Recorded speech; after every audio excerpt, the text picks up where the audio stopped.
Hello, mga kamaster, maraming salamat po sa lahat ng tumatangkilik ng Richman Action Drama.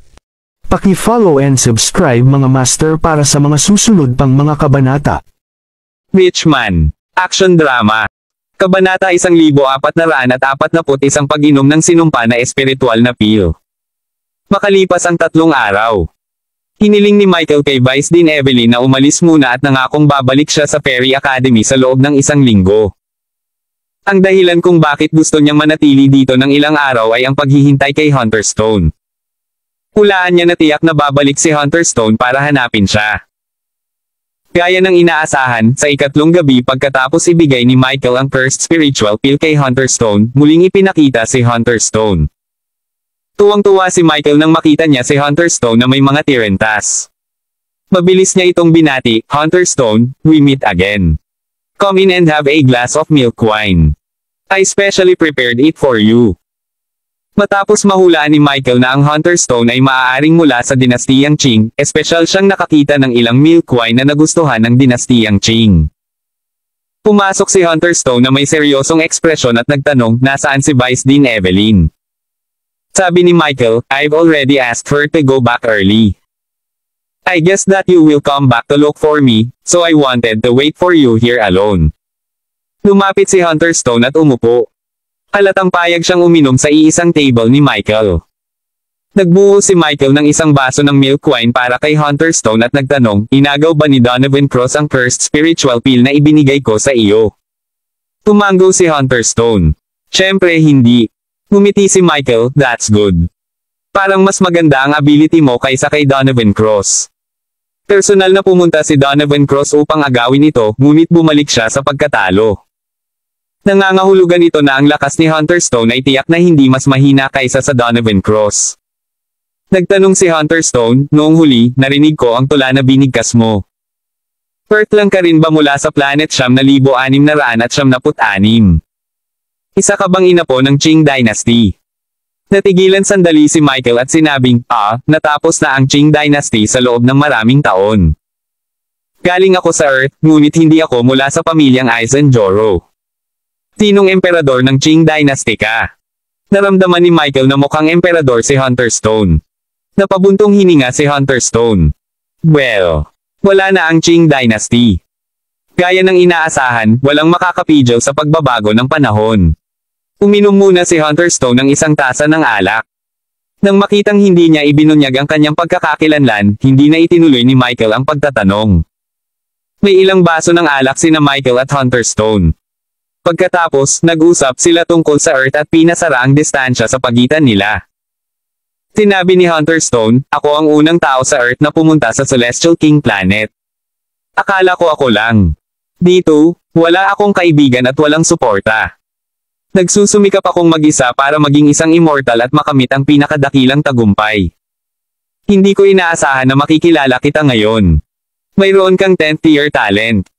Siguradong mas maaga kang magiging immortal kaysa sa akin sa hinaharap. Pinigyan mo ako ng first spiritual pill sa pagkakataong ito. Mayroon ka bang kailangan tulong ko?" Si Michael ay tapat na nagsalita at sinabi kay Hunter Stone ang lahat tungkol kay Donovan Cross at Lavana. Nang marinig ito ni Hunter Stone, nabigla siya. "Lalaki ka talaga. Naging mortal talaga si Lavana at napunta sa Earth. At saka, naging mag-asawa siya sa inyo at nagkaroon ng anak. Kung alam ito ni Donovan Cross, siguradong hindi ka na mabubuhay bukas ng umaga." Sinabi ni Michael, "Mahal na mahal namin ni Lavana ang isa't isa. Pumunta ako sa Immortal King Planet sa pagkakataong ito para patayin si Donovan Cross at makasama muli si Lavana at ang aking anak na babae. Sana ay matulungan mo ako. Kapag ako ay naging isang immortal na hari sa hinaharap, gagantihan kita." Sa kabilang banda, si Hunter Stone ay nasa isang mahirap na posisyon. Tumayo siya at sinabing, "Michael, hindi naman sa ayaw kitang tulungan, pero wala akong magagawa. Bagamat junior ko si Donovan Cross, napakatalino niya at napakabilis ng pag-improve ng kanyang lakas. Kung ito ay ang first 50 years, confident ako na kaya ko siyang talunin. Pero, hindi na ako confident na kaya ko siyang patayin ngayon. At saka, may isa pang importanteng factor. Alam mo ba kung sino ang backer behind Donovan Cross?" Umiling si Michael. Sinabi ni Hunter Stone, half-immortal savior. Siya rin ang Panginoon ng iyong asawa, Levana. Si Xavier at Donovan Cross ay may pambihirang relasyon. Kung papatayin ko si Donovan Cross, ito ay magiging katulad ng nakakasakit kay Xavier. Siya ay kalahating walang kamatayan. Ang pagpatay sa akin ay kasing dali ng pagdurog ng langgam. Paumanhin, ngunit hindi ko kayang ipagsapalaran ito para sa iyo. Payo ko sa iyo na huwag mo ring ipagsapalaran ito. Si Hunter Stone ay likas na maingat. Kung hindi siya makakaligtas sa Celestial King Planet sa loob ng mahabang panahon at makamit ang mga kahangahangang resulta. Hindi siya pinilit ni Michael. Sige, hindi kita pipilitin. Dahil natatakot ka sa paghihiganti ni Xavier, magpanggap ka na lang na hindi mo ako nakita ngayon at wala kang alam tungkol dito. Sinabi ni Hunter Stone, Michael, huwag kang mag-alala. Bagamat ako, si Hunter Stone, ay hindi nangangahas na makipagsapalaran, tiyak na hindi ako ang uri ng tao na magrereklamo sa likod ko. Bukod dito, napupuot din ako sa Donovan Cross. Noong Grandmaster pa siya, paulit-ulit niya akong hinahamon. Dahil lang sa may backer siya at wala ako, madalas siyang maglakas loob na kumilos ng walang ingat sa harap ko. Matagal ko nang gustong turuan siya ng leksyon. Dahil nakarating ka na sa Celestial King Planet, kalimutan mo na ang Earth. You have a tier 10 talent, and you can have any woman you want in the future. Kahit na gusto mo si Levana, papayag siya. Sabi ni Michael, ngunit aabutin iyon ng daan-daang taon. Kailangan kong tanggalin si Donovan Cross ngayon. Kung hindi, ikakasal sina Donovan Cross at Levana. Sumagot si Hunter Stone, so what if he's married? Si Levana ang asawa ko. Paano ko siya papayag na magpakasal sa ibang lalaki? Gusto mo bang panoorin ko silang matulog ng daan-daang taon? Ibabalik ko ang asawa ko pagkatapos kong maging Celestial King. Puro pagmamahalan namin ni Levana. Ako lang ang lalaking meron siya sa buhay niya. Hindi ako papayag na magkaroon siya ng iba. Patuloy na tanong ni Hunter Stone, paano mo malalaman na ikaw lang ang nasa buhay niya? Paano mo malalaman na siya lang ang para sa iyo? Bagamat hindi ko kilala si Levana, narinig ko sa iba na si Levana may tao na sa puso niya. Ang taong iyon ay ang kanyang Panginoon, si Xavier. Daan-daang taon na niyang gusto si Xavier, ngunit ilang taon na ba siyang nagustuhan? Ngayong nabawi na niya ang lahat ng alaala niya, gaano kahalaga sa tingin mo ang mga taon nang magiging sa iyo ang buhay niya? Sa sandaling iyon, tumahimik si Michael. Marahil, sa puso ni Levana, hindi niya may kumpara kay Xavier. Sabi ni Michael, hindi ko alam kung gusto ni Levana si Xavier, pero alam kong ayaw ni Xavier kay Donovan Cross. Kung hindi, bakit niya hahayaan si Donovan Cross na pakasalan si Levana? Kahit anong mangyari, hindi magbabago ang plano ko. I will patayin si Donovan Cross at makasama ka ulit ni Levana. Nang makita kung gaano determinado si Michael, tumigil si Hunter Stone sa pagsisikap na pigilan siya. Sige, dahil nakapagdesisyon ka na, wala na akong sasabihin. Kinuha ni Hunter Stone ang cursed spiritual pill mula sa kanyang bulsa at itinapon ito kay Michael, hindi ka man lang natatakot sa kamatayan, kahit na isang sumpa lang. Hindi kita matutulungang patayin si Donovan Cross. Dapat ikaw mismo ang kumuha nito. Uminom si Michael ng cursed spiritual pill. Alam niya na ang bagay na ito ay magbibigay daan sa kanya na agad na umaban sa Grandmaster Realm. Hindi na siya nagsalita pa at inubos iyon. Matapos itong ubusin ay parang nagliyab ang katawan ni Michael. Buti na lang at nasa tabi niya si Hunter Stone para tulungan siyang magpalamig. Kung hindi, hinala ni Michael na sisubog ang kanyang katawan. Natahimik lang si Michael pagkatapos ng 2 oras. Pawis na pawis si Michael habang pinasalamatan niya si Hunter Stone, Hunter Stone, salamat. Gayunpaman, si Hunter Stone ay tumingin kay Michael sa takot, ikaw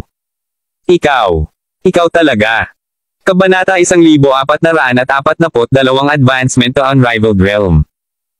Si Hunter Stone ay tumingin kay Michael na parang may halimaw na nakatingin kay Michael. Maging si Michael ay nataranta. Tinanong niya, ano ang mali? Naramdaman na lang ni Michael na may naranasan ang kanyang katawan. Ngayon, nakaramdam siya ng walang katulad na komportable. Nag-iba na rin ang kanyang paghinga. Casual pa nga niyang i-flip ang kamay at pakiramdam na iba ito sa dati. Sa isang pitik ng kanyang kamay, pakiramdam niya ay kontrolado niya ang lahat. Natigilan sandali si Hunter Stone at sumigaw, talagang direkta kang tumawid sa Grandmaster Realm at naging unrivaled cultivator. Natigilan din si Michael. What? I'm in the unrivaled realm now. Sa itaas ng Advanced Scholar Realm ay ang Grandmaster Realm. Ang Grandmaster Realm ay tanda ng isang eksperto sa Celestial King Planet. Ang ama ni Levana ay nasa Grandmaster Realm. Ang Cursed Spiritual Peel ay maaaring agad na magpapataas ng lakas ng isang cultivator. Parehong naisip ni na Hunterstone at Michael na pagkatapos itong kunin, maaabot ni Michael ang tuktok ng Grandmaster Realm. Gayunpaman, hindi niya inaasahan na direktang tatawid siya sa antas ng Grandmaster at maaabot ang parehong unrivaled realm bilang Hunterstone at Donovan Cross.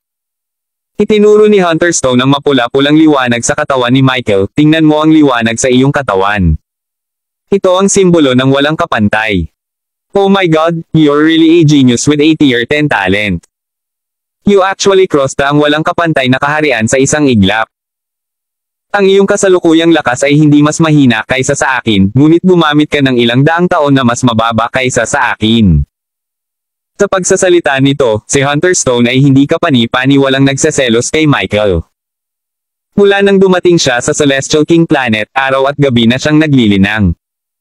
Wala siyang nakilala, nakikipagkaibigan, o katulad ng sinuman. Ang gusto lang niya ay mag-level up at mag-cultivate. Gayunpaman, hindi niya may kumpara sa 1% ng Michael.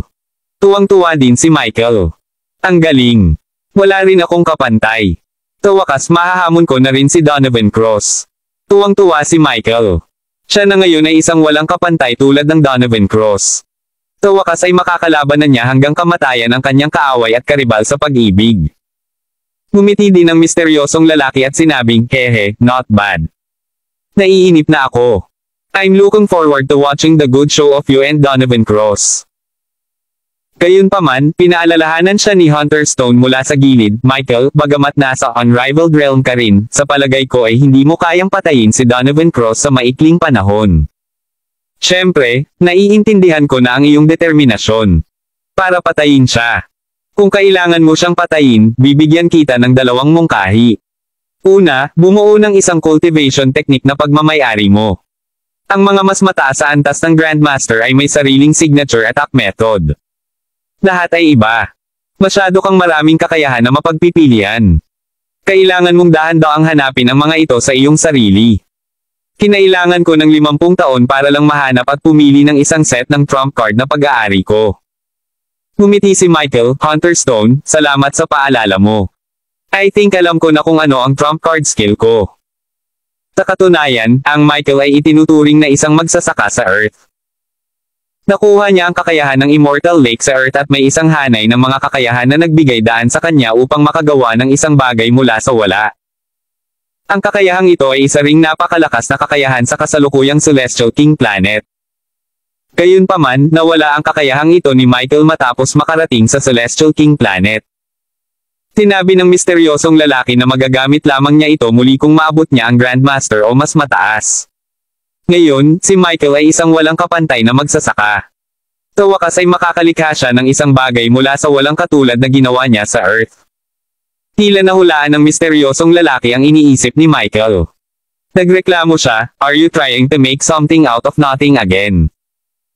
Kung napaka-unoriginal mo, bakit hindi ka mag-develop ng bagong skill at hayaan mo akong makita ito para sa sarili ko?" Sumagot si Michael sa kanyang puso, "Senior, alam mo na ito ang aking orihinal na kakayahan at masikip ang oras. Para harapin ang Donovan Cross, wala akong panahon para mag-isip ng bagong hakbang." Pagkatapos makipag-ugnayan sa Donovan Cross, ay tiyak na bubuo ng isang bagong hakbang na pagmamayari ko. Nagpatuloy si Hunterstone, "Oo, ang pangalawang mungkahi ay physical fitness." Naguguluhan si Michael. Psychical na fitness. Naisip ni Michael na ang kanyang physical na fitness ay palaging napakahusay. Noong siya ay nasa Earth, ang kanyang physical na lakas ay parang sa isang halimaw. Siya ay sinanay ng kanyang pamilya mula pa noong bata pa siya. Higit pa rito, nagkaroon siya ng iniksyon ng Miraculous Serum at naging mutant. Ang kanyang pisikal na kakayahan ay pambihira. Sabi ni Hunterstone, "Tama. Huwag mong isipin na napakahusay ng iyong physical fitness. Ito ang pinakamadaling baliwalain. Ito rin ang pinaka-decisive factor sa iyong tagumpay. Kapag mayroon kang sariling trump card skill, malalaman mo iyon." Kapag ginamit mo ang isa sa iyong pinakahuling galaw, ang isang kotse ay maaaring sumabog kaagad at ang isang gusali ay gumuho. Ang iyong kakayahan ay lalakas at lalakas. Katulad nito, ang mga pisikal na pangangailangan ay magiging napakataas. Higit pa rito, ang mga unparalleled realm cultivator ay may iisang problema. Ayaw nilang masaktan dahil makakaapekto ito sa pag-unlad ng ating paglilinang.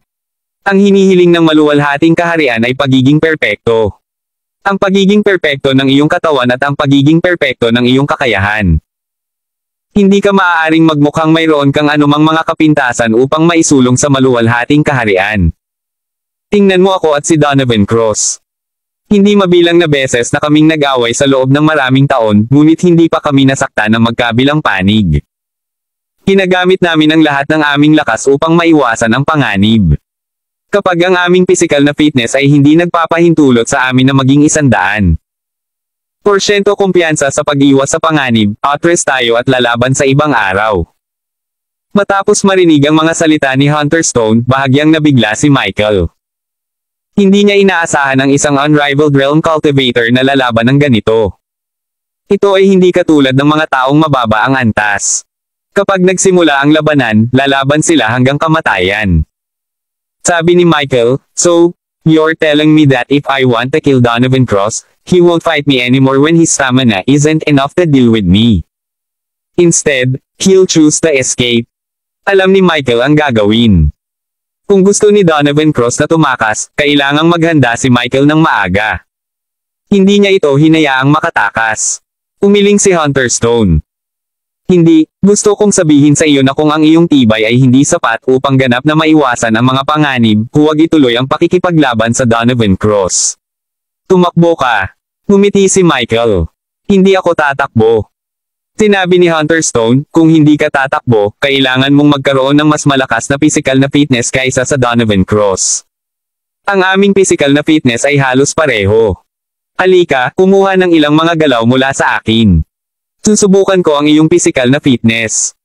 Nang marinig ito, ninais din ni Michael na labanan si Hunter Stone dahil ang kanyang lakas ay halos kapareho ng kay Donovan Cross. Makakatulong ito sa kanya na labanan ang Donovan Cross sa hinaharap. Isang mapang-akit na kilos ang ginawa ni Michael. Nag-isip sandali si Hunter Stone at itinaas ang kanyang mga kamay. Sa isang iglap, lahat ng mga bato sa malapit ay natipon. Kasunod nito, pinaikot niya ang mga bato sa isang pader at inilunsad ito sa Michael. Siyempre, pinaghandaan si Michael. Tumalon siya at iniwasan ito. Gayunpaman, hindi niya inaasahan na ang malaking bato ay hindi dumapo sa lupa. Sa halip, tinarget nitong muli ang Michael na parang automatikong GPS. Ano? Direktang lumipad si Michael. Sinabi ni Hunter Stone, nakalock ang aking bato sa iyo. Maliban kung babarilan mo ito ay palaging susunod sa iyo. Nang makita iyon ni Michael ay hindi na siya nagdalawang isip pa. Dahil nasa unrivaled realm na siya, susubukan niya kung gaano kalakas ang unrivaled realm. Hindi makalikha si Michael ng isang bagay mula sa wala sa ngayon. Ginamit niya ang lakas ng palad niya para basagin ng husto ang malaking bato. Boom! Nabasag at nagkalat ang malaking bato. Talagang walang kapantay ang pag-atake ni Michael. Matagumpay niyang nabasag ang atake ni Hunter Stone. Gayunpaman, sa sandaling iyon, humihingal si Michael at hindi man lang makatayo ng tuluyan. Kabanata 1443,000 Stargrass. Nang makitang binasag ni Michael ang kanyang malaking bato, hindi napigilan ni Hunter Stone na maglakad pasulong at bumantong hininga. Michael, hindi ko inaasahan na babasagin mo ang aking buong lakas na pag-atake gamit ang iyong mga kamay. Isa itong pag-atake sa huling yugto ng Unrivaled Realm. Ito ay hindi ka panipaniwala. Ang iyong talento ay talagang isang bagay na hindi ko nakita sa daan-daang taon. Gayunpaman, tingnan mo ngayon. Halos maubos mo na ang lahat ng iyong tibay. Kung susunod ka man sa pag-atake o pagtatanggol, imposibleng ma-deadlock ka sa iyong unrivaled realm na kalaban. Makatakbo ka lang. Kung gusto mong magkaroon ng magpatuloy sa pakikipaglaban kay Donovan Cross, kailangan mong dagdagan ang iyong pisikal na fitness. Kung hindi, hindi ka magkakaroon ng pagkakataong talunin siya. Tinapik ni Hunter Stone ang balikat ni Michael at sinabing, Michael, ingatan mo ang iyong sarili. Sana ang isang henyong tulad mo ay hindi mamatay ng maaga. Iyon ang magiging pagsisisi ng buong mundo. Pagkaalis ni Hunter Stone, si Michael ay nakaupong mag-isa ng mahabang panahon. Senior. Mahinang sabi ni Michael. Sabi ng misteryosong lalaki, alam ko kung ano ang gusto mong itanong. Gusto mong itanong kung paano pagbutihin ang iyong pisikal na estado, di ba? Tumango si Michael. Sinabi ng misteryosong lalaki, tama si Hunter Stone. Matapos maabot ang Unrivaled Realm, ang physical fitness ang magiging unang hadlang para sa Unrivaled Cultivator. Bagamat mayroon silang lahat ng uri ng patuloy na nagbabagong kakayahan, pagkatapos gamitin ang napakalaking kakayahan na ito, mauubos nila ang halos lahat ng kanilang lakas. Sa makatuwid, pagkatapos matutunan ng isang kasanayan sa trump card, ang halos araw-araw ay dapat gawin ng walang kapantay na practitioner ay upang mapataas ang kanyang pisikal na fitness at kapangyarihan. Ang higit na pisikal na fitness ay isa ring likas na talento. Ang ilang mga tao ay ipinanganak na may mas mahusay na pisikal na fitness kaysa sa iba. Ikaw ay sa karaniwan, ngunit malayo ka sa pag-abot sa tuktok. Nakatagpo ako ng mga taong may mas mahusay na pisikal na fitness kaysa sa iyo. Kaya ko huwag mo silang bilhin gamit ang dalawang kamay. Humihingal na ng ganito pagkatapos makatanggap ng suntok mula kay Hunter Stone. Masyadong mahina ang isang tulad mo. Hindi nang ahas si Michael na pabulaanan ang panunuyan ng misteryosong lalaki. Totoo nga ang totoo. Kung hindi man lang niya matalo si Hunter Stone, paano niya lalabanan si Donovan Cross? Alam ko naman na hindi ako ang pinaka-talented sa physical fitness. Umaasa lang ako sa iyo, Senior, para isipin ng iba na ako ang pinaka-talented. Senior, sana masabi mo sa akin kung paano pagbutihin ang aking pisikal fitness. Matapos makapasok si Michael sa Unrivaled Realm, dalawang bagay lang ang kailangan niyang gawin. Ang una ay upang matutunan ang isang hanay ng kanyang mga kasanayan sa trump card. May kakayahan na siyang gumawa ng isang bagay mula sa wala. Ang ikalawang bagay ay upang mapabuti ang kanyang pisikal na fitness. Sinabi ng misteryosong lalaki, ang pagtaas ng iyong pisikal na fitness ay nangangailangan ng naipon na pagsasanay sa paglipas ng panahon upang dahan-daang mapataas ang tibay ng iyong katawan. Hindi ka makakakita ng anumang malalaking epekto ng walang 100 taon. Sinabi ni Michael, Senior, alam mo na hindi ako makapaghintay ng 100 taon. Ayaw ko kasing maghintay ng 1 taon. Mayroon bang paraan upang mabilis na mapabuti ang aking pisikal na fitness? Sabi ng misteryosong lalaki, ikaw brat, paano ka maglilinang ng ganito? Gusto mong mag-shortcut palagi. Kung ganito ka-unstable ang foundation mo, siguradong hindi ka makakalaban ng mga taong kapareho ng level sa labanan sa pagitan ng huli. Stage half immortals or immortals. Alam mo ba yon? Sinabi ni Michael, wala akong pakialam sa mga susunod na mangyayari. Hindi ko naisip na maging half immortal o immortal. Gusto ko lang talunin si Donovan Cross at makasama muli si Lavonna at ang aming anak na babae. Kung mananatili ako sa Unrivaled Realm for the rest of my life. Wala akong reklamo. Malamig na ngumuso ang misteryosong lalaki. Kahit na may access sa aking tulong, hindi mo talaga gustong maging isang immortal. Napaka-idiot. Sige, dahil gusto mong mag-shortcut, sasabihin ko sa iyo. Talagang may paraan para mabilis na mapabuti ang iyong pisikal na fitness. Sa planetang ito, pumunta ka sa isang bagay na tinatawag na Thousand Star Grass. Ang damong ito ay isang produkto mula sa isang planeta na tinatawag na Thousand Star Planet. Ito ay lubhang mahalaga at maaaring mapataas ang pisikal na fitness ng isang tao sa maikling panahon. Gayunpaman, ang bagay na ito ay hindi madaling mahanap at halos walang nagbebenta nito. Nagmamadaling sinabi ni Michael, hindi ito mahanap ng mga ordinaryong tao. Senior, ang isang top-notch na immortal na tulad mo ay mayroon nito, tama. Nagmamadaling sinabi ng misteryosong lalaki, ayoko. Don't have any ideas about me. Kung sino man ang makakuha ng bagay na ito ay kakainin agad ito. Sino ang mag-iingat nito? Pagkatapos kong makita ang Thousand Star Grass, siguradong kakainin ko ito ng mas kaunti. Higit sa 3 segundo. Nang marinig ang mga salita ng misteryosong lalaki, naramdaman din ni Michael na napakahirap na hanapin ang Thousand Star Grass. Ito ay dahil halos lahat ng nagsasaka ay nangangailangan ng gayong kayamanan. Sino ang magrereklamo tungkol sa pagkakaroon ng sobrang lakas? Maging ang mga dati ng malakas ay patuloy na magpapalakas sa kanilang sarili. Gayunpaman, kailangan pa rin itong subukan ni Michael. Kaya naman, agad na umalis si Michael patungo sa Fairy Academy. Natagpuan niya ang dean at isang grupo ng mga natitirang alumni at tinanong sila kung alam nila ang kinaroroonan ng Thousand Star Grass. Gayunpaman, sinabi nilang lahat na hindi pa nila nakita ang gayong pambihirang kayamanan. Taktong pagkadismaya ni Michael ay bigla siyang nakatanggap ng imbitasyon mula kay Heather. Espesyal na pinadala ni Heather ang kanyang anak, ang kapatid ni Levana, si Granas, upang personal na hanapin si Michael. May inihanda pa siyang regalo. Magalang na sinabi ni Granas, "Congratulations, Miss Dawn, for taking the cursed spiritual pill and rise to the unparalleled realm." Masasabing si Miss Dawn ang unang cultivator sa Celestial King Planet na direktang tumawid sa Grandmaster Realm. Ito ay talagang isang eye-opener. Ngayon, sa Celestial King Planet, may magagandang kwento tungkol kay Miss Dawn. Napatingin si Michael kay Granas at naisip ang nakababatang kapatid ni Lauren, si Brad, na nasa kabisera. Sabi ni Michael, "Masyado kang mabait. Ang swerte ko lang." Ngumiti si Granas at sinabi, "Miss Dawn, my father specially asked me to invite you to visit our home." Sabi niya na bagamat ang cursed spiritual pill ay may makapangyarihang function, may mga risk din.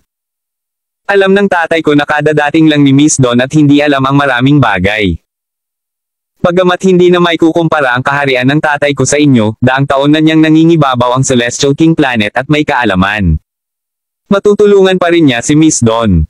Napaisip si Michael. Maaari niyang tanungin si Heather tungkol sa Thousand Star Grass. Marahil ay malalaman niya. Sabi ni Michael, "Sige, bibisitahin ko lang sana ulit si Lord Howard. I'll go back with you." Tuwang-tuwa si Granas. "Ang galing. Sumakay ka na sa barko." Nakaupo sa spaceship ni Granas, seryoso si Michael habang tinanong ni Granas si Michael tungkol sa isang bagay. Biglang nagtanong si Michael, "Kamusta ang ate mo, Levana?" Ngumiti si Granas at sinabi, "Salamat sa iyong pag-aalala, Miss Dawn." Naging abala siya sa pagtuturo sa kanyang mga disciple na disipulo kamakailan at hindi ka nakilala. "Ipapatigil ko ang kanyang ginagawa at hintayin ka sa sala." Sinabi kaagad ni Michael, "Hindi na kailangan. I have a private matter to discuss with Lord Howard this time. I don't want to see someone else than Lord Howard." Hindi gustong makita ni Michael si Levana pansamantala. Paulit-ulit na tumango si Granas. "No problem. Kung may kailangan ka, kausapin mo lang ang tatay ko. Tutulungan ka talaga ng Howards ng buong lakas namin." Pagdating sa tirahan ng mga Howard, hindi na nila tinanggap si Michael sa sala dahil alam nilang may pribadong bagay itong dapat pag-usapan. Sa halip, dinala siya sa sikretong silid ng pamilya Howard. Sa secret room. "Miss Dawn, hindi ko akalain na sa muli nating pagkikita ay nalampasan na pala ang cultivation level mo sa akin. I really can't believe this fact. How lucky am I to be friends with you." Kabanata 1444 na Levana ay malapit ng magpakasal. Kung alam ni Heather na ang kaharap niya ay ang asawang natagpuan ng kanyang mga anak sa mababang antas ng planeta, ano kaya ang mararamdaman niya? Marahil, kung ipagtatapat ni Michael ang kanyang pagkakakilanlan ngayon, hindi natututol si Heather sa pagsama niya kay Levana. Gayunpaman, kahit na tinanggap ng pamilya Howard ang Michael, kinailangan ni Michael na patayin si Donovan Cross. Ngumiti si Michael. "Lord Howard, niloloko mo ako. Karangalan ko na ang ganoong kapalaran kay Howard. Umaasa din akong magkaroon ng pamilya pagbutihin ang aking relasyon sa pamilya Howard ng isang hakbang sa hinaharap." Isang hakbang pa. Naningkit ang mga mata ni Heather nang marinig ang sinabi ni Michael. Hindi kaya nagustuhan ni Don si Granes. Ngumiti si Heather at hindi na nag-usisa pa. "I just received a message from Granes. He said that Miss Dawn has an extremely secretive private matter that she wants to discuss with me. Wala nang iba dito. Kung may sasabihin ka, sabihin mo lang." Michael asked about the Thousand Star Grass. "Lord Howard, as you know, I've just entered the unrivaled realm. As my foundation is unstable, my stamina can't support my ability. Nakipag-sparring ako kay Hunter Stone dati. Halos naubos ang lahat ng aking tibay sa pamamagitan lamang ng paglaban sa kanyang buong lakas na pag-atake." Tumango si Heather. "Tama. Bagamat hindi pa ako nakakalusot sa Unparalleled Realm, alam kong kapag naabot mo ang Unparalleled Realm, kailangan mong isaalang-alang ang pagkonsumo ng iyong pisikal na lakas. Ito ay dahil ang bawat galaw sa Unparalleled Realm ay maaaring kumonsumo ng napakalaking espiritual na kapangyarihan sa Celestial King Planet. Masyadong mabilis na umunlad ang lakas ni Miss Dawn, at hindi matatag ang kanyang pundasyon, kaya normal lang na medyo mahina ang kanyang physical fitness. Hanggat masigasig siyang naglilinang, ang kanyang physical fitness dahan-daang bubuti. Sabi ni Michael, I don't want to wait too long. I heard that there's a divine item called the Thousand Star Grass. After eating it, it can fast increase one's physical fitness. Alam ba ni Lord Howard ang kinaroroonan nito? Natigilan si Heather.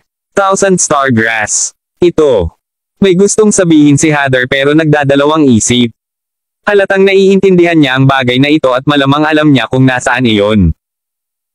Agad na sinabi ni Michael, Lord Howard, kung alam mo ang kinaroroonan ng Thousand Star Grass, please tell me. Tiyak na gagantihan kita ng napakaganda sa hinaharap. Saglit na nag-alinlangan si Heather at sinabing, ang Thousand Star Grass ay lubhang mahalaga. Ito ay isang bagay na kailangan ng bawat magsasaka sa itaas ng Unparalleled Realm. Hindi mo ito mabibili kahit gaano pa kalaki ang perang ginagastos mo. Karaniwan, ang mga umabot na lamang. Mahahanap ng half-immortal realm ang Thousand Star Grass. At saka, kapag nadiskubre ang Thousand Star Grass, halos agad-agad itong mauubos at hindi na itatago. Tumango si Michael. Narinig ko na rin yan. Kahit alam kong maliit lang ang chances, I still have to try my best to find it. Feeling ko may chance pa. Hindi ako naniniwala na kakainin ng lahat ang Thousand Star. Plus kaagad pagkatapos makuha. Palaging may mga exception. Napahagalpak ng tawa si Heather pagkarinig nun. Ahaha, there will always be exceptions. Okay, I'll tell you. May exception talaga. May isang half-immortal na Diyos na hindi kumain ng Thousand Star Grass pagkatapos makuha ito. Sa halip, ibinigay niya ito sa kanyang alagad.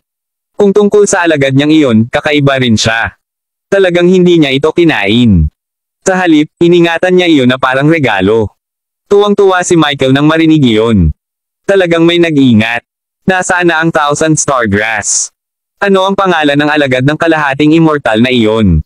Ngumiti si Heather at sinabing, Levana. Biglang tumigil ang ngiti sa mukha ni Michael. Patuloy na ngumiti si Heather at sinabing, tama. Ang Thousand Star Grass na hinahanap mo ay nasa lihim na silid ng aking anak. Ang Thousand Star Grass na ito ay ibinigay sa kanya ng kanyang guro, ang kalahating immortal na si Xavier. Ito ay isang regalo para kay Levana na umunlad sa walang kapantay na antas.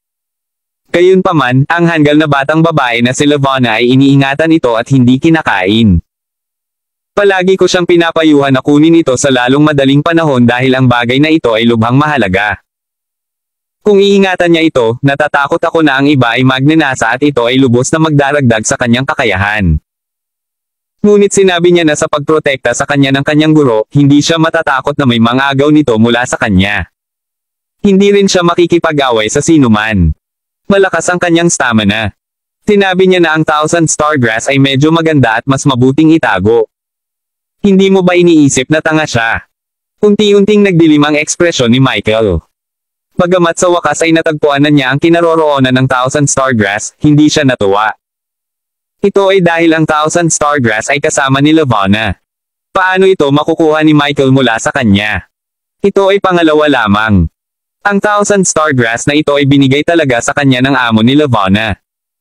Talagang tinatrato ito ni Levana na parang isang kayamanan. Halata na ang kayamanan ni Levana ay hindi ang Thousand Star Grass, kundi ang taong nagbigay nito sa kanya. Sa sandaling iyon, medyo nakaramdam ng selos si Michael. P-Alpha PD Alpha NU, SOM naramdaman ng misteryosong lalaki ang iniisip ni Michael at nakangiting sinabi nito, bakit? Nagseselos ka ba? Dahil alam mo na kung nasaan ang Thousand Star Grass, bakit hindi mo na lang bilasan at agawin ito?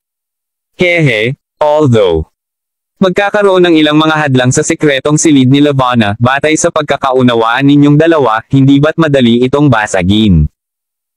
Tiwala si Michael na makakalusot siya sa lihim na silid ni Levana at nakawin ang Thousand Star Grass. Gayunpaman, nadama niya na ang paggawa nito ay napakahihiya.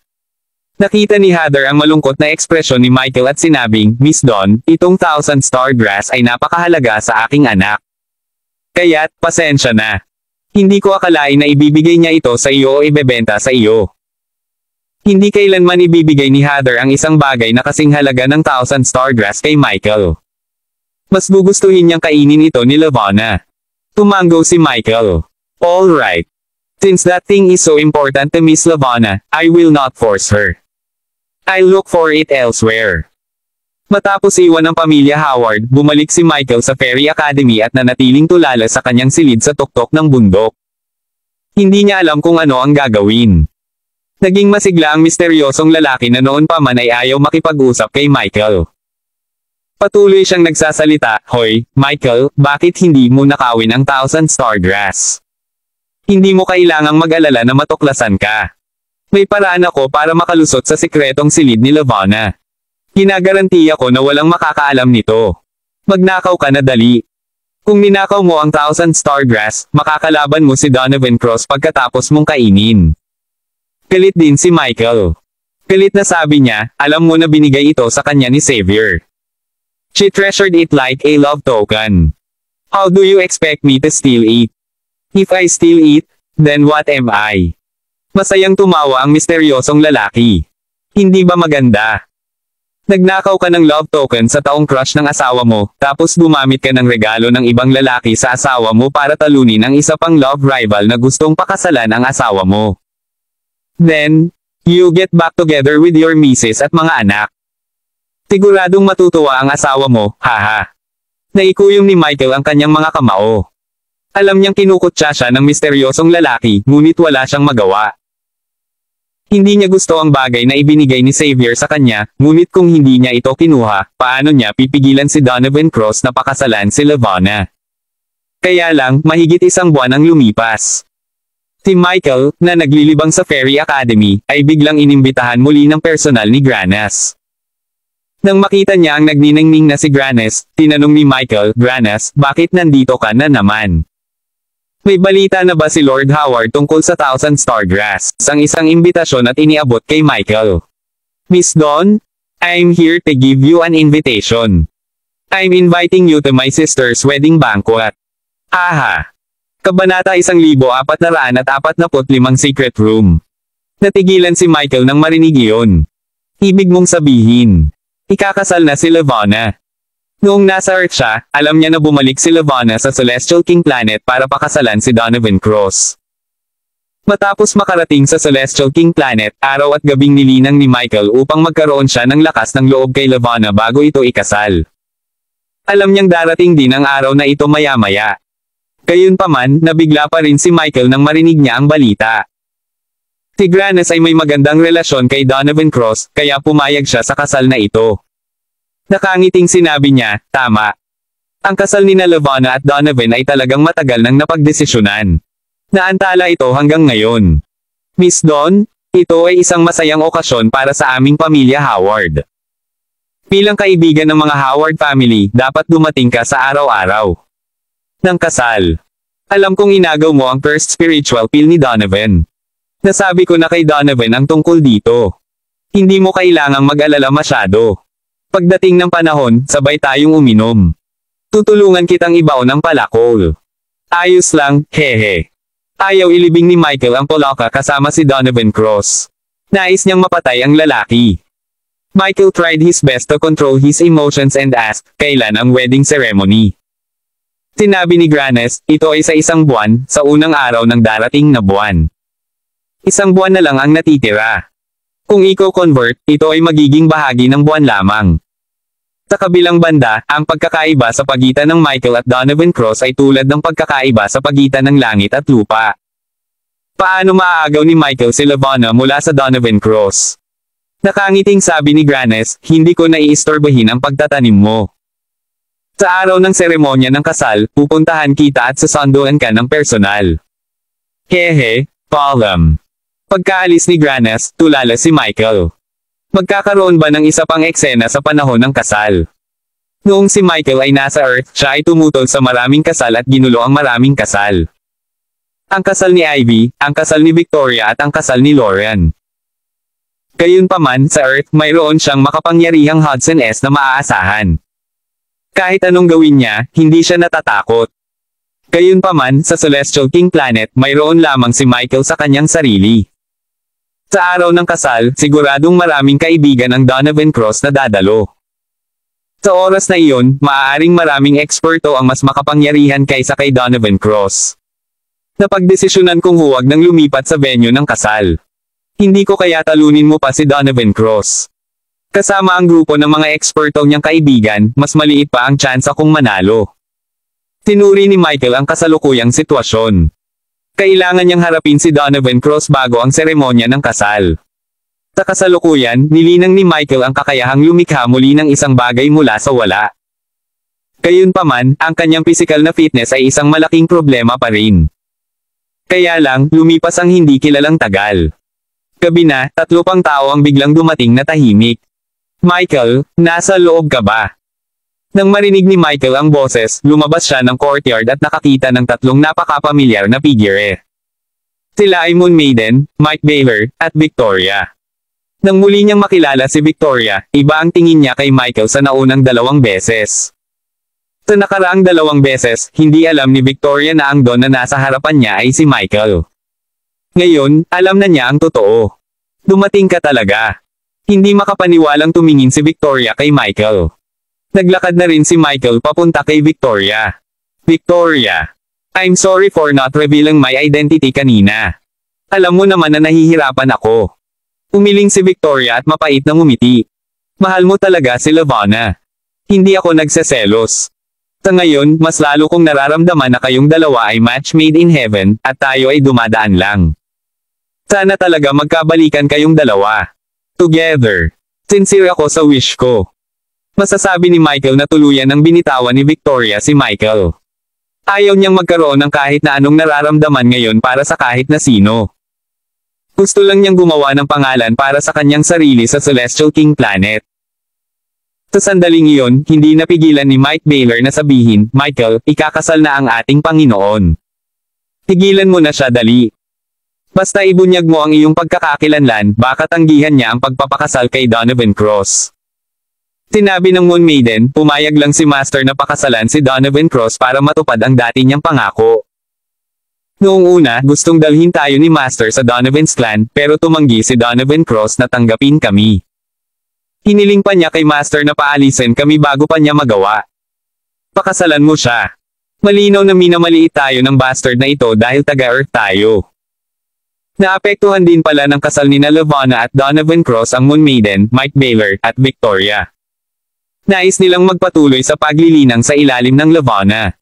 Hindi nakapagtataka na sabik silang hanapin si Michael.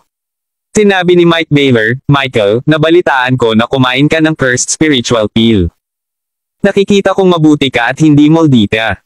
Pareho kayong nasa unrivaled realm ngayon ni Donovan Cross. Sa init ng ulo mo, hindi ka tatayo. At wala kang gagawin kapag gusto ni Donovan Cross na pakasalan ang asawa mo, tama ba? Nagtanong ang Moon Maiden, Michael, narinig ko na pagkatapos ng Unrivaled Realm, ang bawat cultivator ay may sariling ultimate move. Nabuo mo na ba ang iyong trump card? Tumango si Michael. Ang Moon Maiden at ang iba pa ay tuwang-tuwa at nagmamadaling nagtanong, ano ito? Maaari mo ba kaming makita? Sinabi ni Michael, nakita mo na ito dati. P-Alpha PD Alpha NO. SOM si Mike Baylor ay lumaban noon sa Michael. Agad siyang nag-react, you can make something out of nothing. You have cultivated this skill again. Ahaha, pareho kayo ng Moon Maiden. We plan to continue replicating the ability we had on Earth. Hindi napigilan ng Moon Maiden na tingnan. Kaya naman, ikinaway ni Michael ang kanyang mga kamay. Isang matayog na puno ang lumitaw mula sa manipis na hangin at tumayo sa harap ng lahat.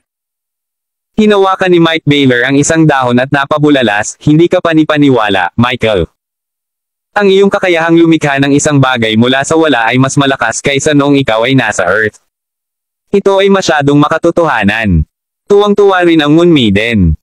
Mayroon ka ng kakayahan na lumalaban sa langit. Naniniwala akong tiyak na matatalo mo si Donovan Cross. Gayunpaman, umiling si Michael. Ito ay hindi sapat. Bagamat ako ay maihahambing sa Donovan Cross sa larangan ng paglilinang, ang aking tibay ay hindi sapat upang suportahan ang aking espiritual na kapangyarihan. Gayunpaman, ito ay imposible para sa akin na madagdagan ang aking limitasyon ng lakas sa loob lamang ng isang buwan. Sinabi ni Mike Baylor, wala bang paraan upang mabilis na mapataas ang iyong pisikal na fitness? Kailangan mo ng isang bagay tulad ng cursed spiritual pill na maaaring tumaas ang iyong pisikal na fitness sa ilang mga antas ng sabay-sabay. Awkward na sabi ni Michael, oo, pero. Noong una, ayaw sabihin ni Michael sa kanila. Gayunpaman, sa ilalim ng interogasyon ni Mike Baylor at ng Moon Maiden, sinabi niya sa kanila ang tungkol sa pagkakaroon ni Levana ng Thousand Star Grass. Matapos malaman ito, sinabi ni Mike Baylor, ano ba ang pinag-aalinlangan mo? Pilasin mo at nakawin mo yan sa secret room ni Master. Alam nating tatlo kung saan ang secret room ni Master. Pwede ka naming dalhin doon. Naintindihan ni Victoria ang iniisip ni Michael.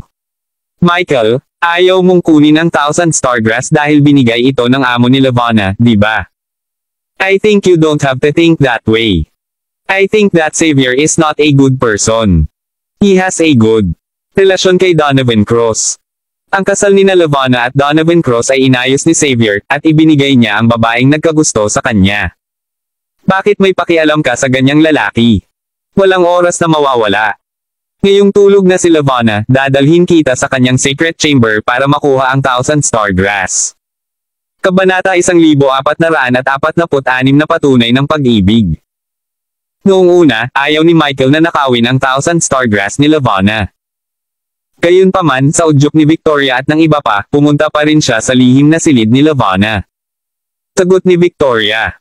Minsan kong sinundan si Levana sa secret room na ito at kabisado ko ang password. Bubuksan kita ng pinto at mabilis kang makapasok. Babantayan kita ng pinto.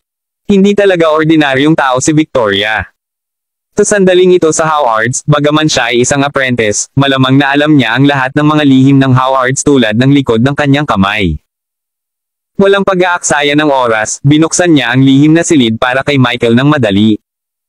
Hindi na nagdalawang isip si Michael at tumango kay Victoria, salamat, Victoria. Papasok na ako. Mabilis na pumasok si Michael sa secret room at pumunta sa secret room ng asawa.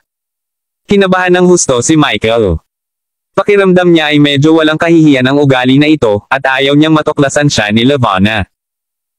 Kung muling magkita sina Michael at Levana at siya ay nahuli bilang isang magnanakaw, ito ay masyadong nakakahiya. Kaya naman, hindi na makapaghintay si Michael na mahanap ang Thousand Star Grass pagkarating sa secret chamber. Gayunpaman, habang pinapanood niya si Michael na naghahanap sa paligid, sinabi ng misteryosong lalaki, huwag mong sayangin ang iyong pagsisikap. Napakahalaga ng Thousand Star Grass.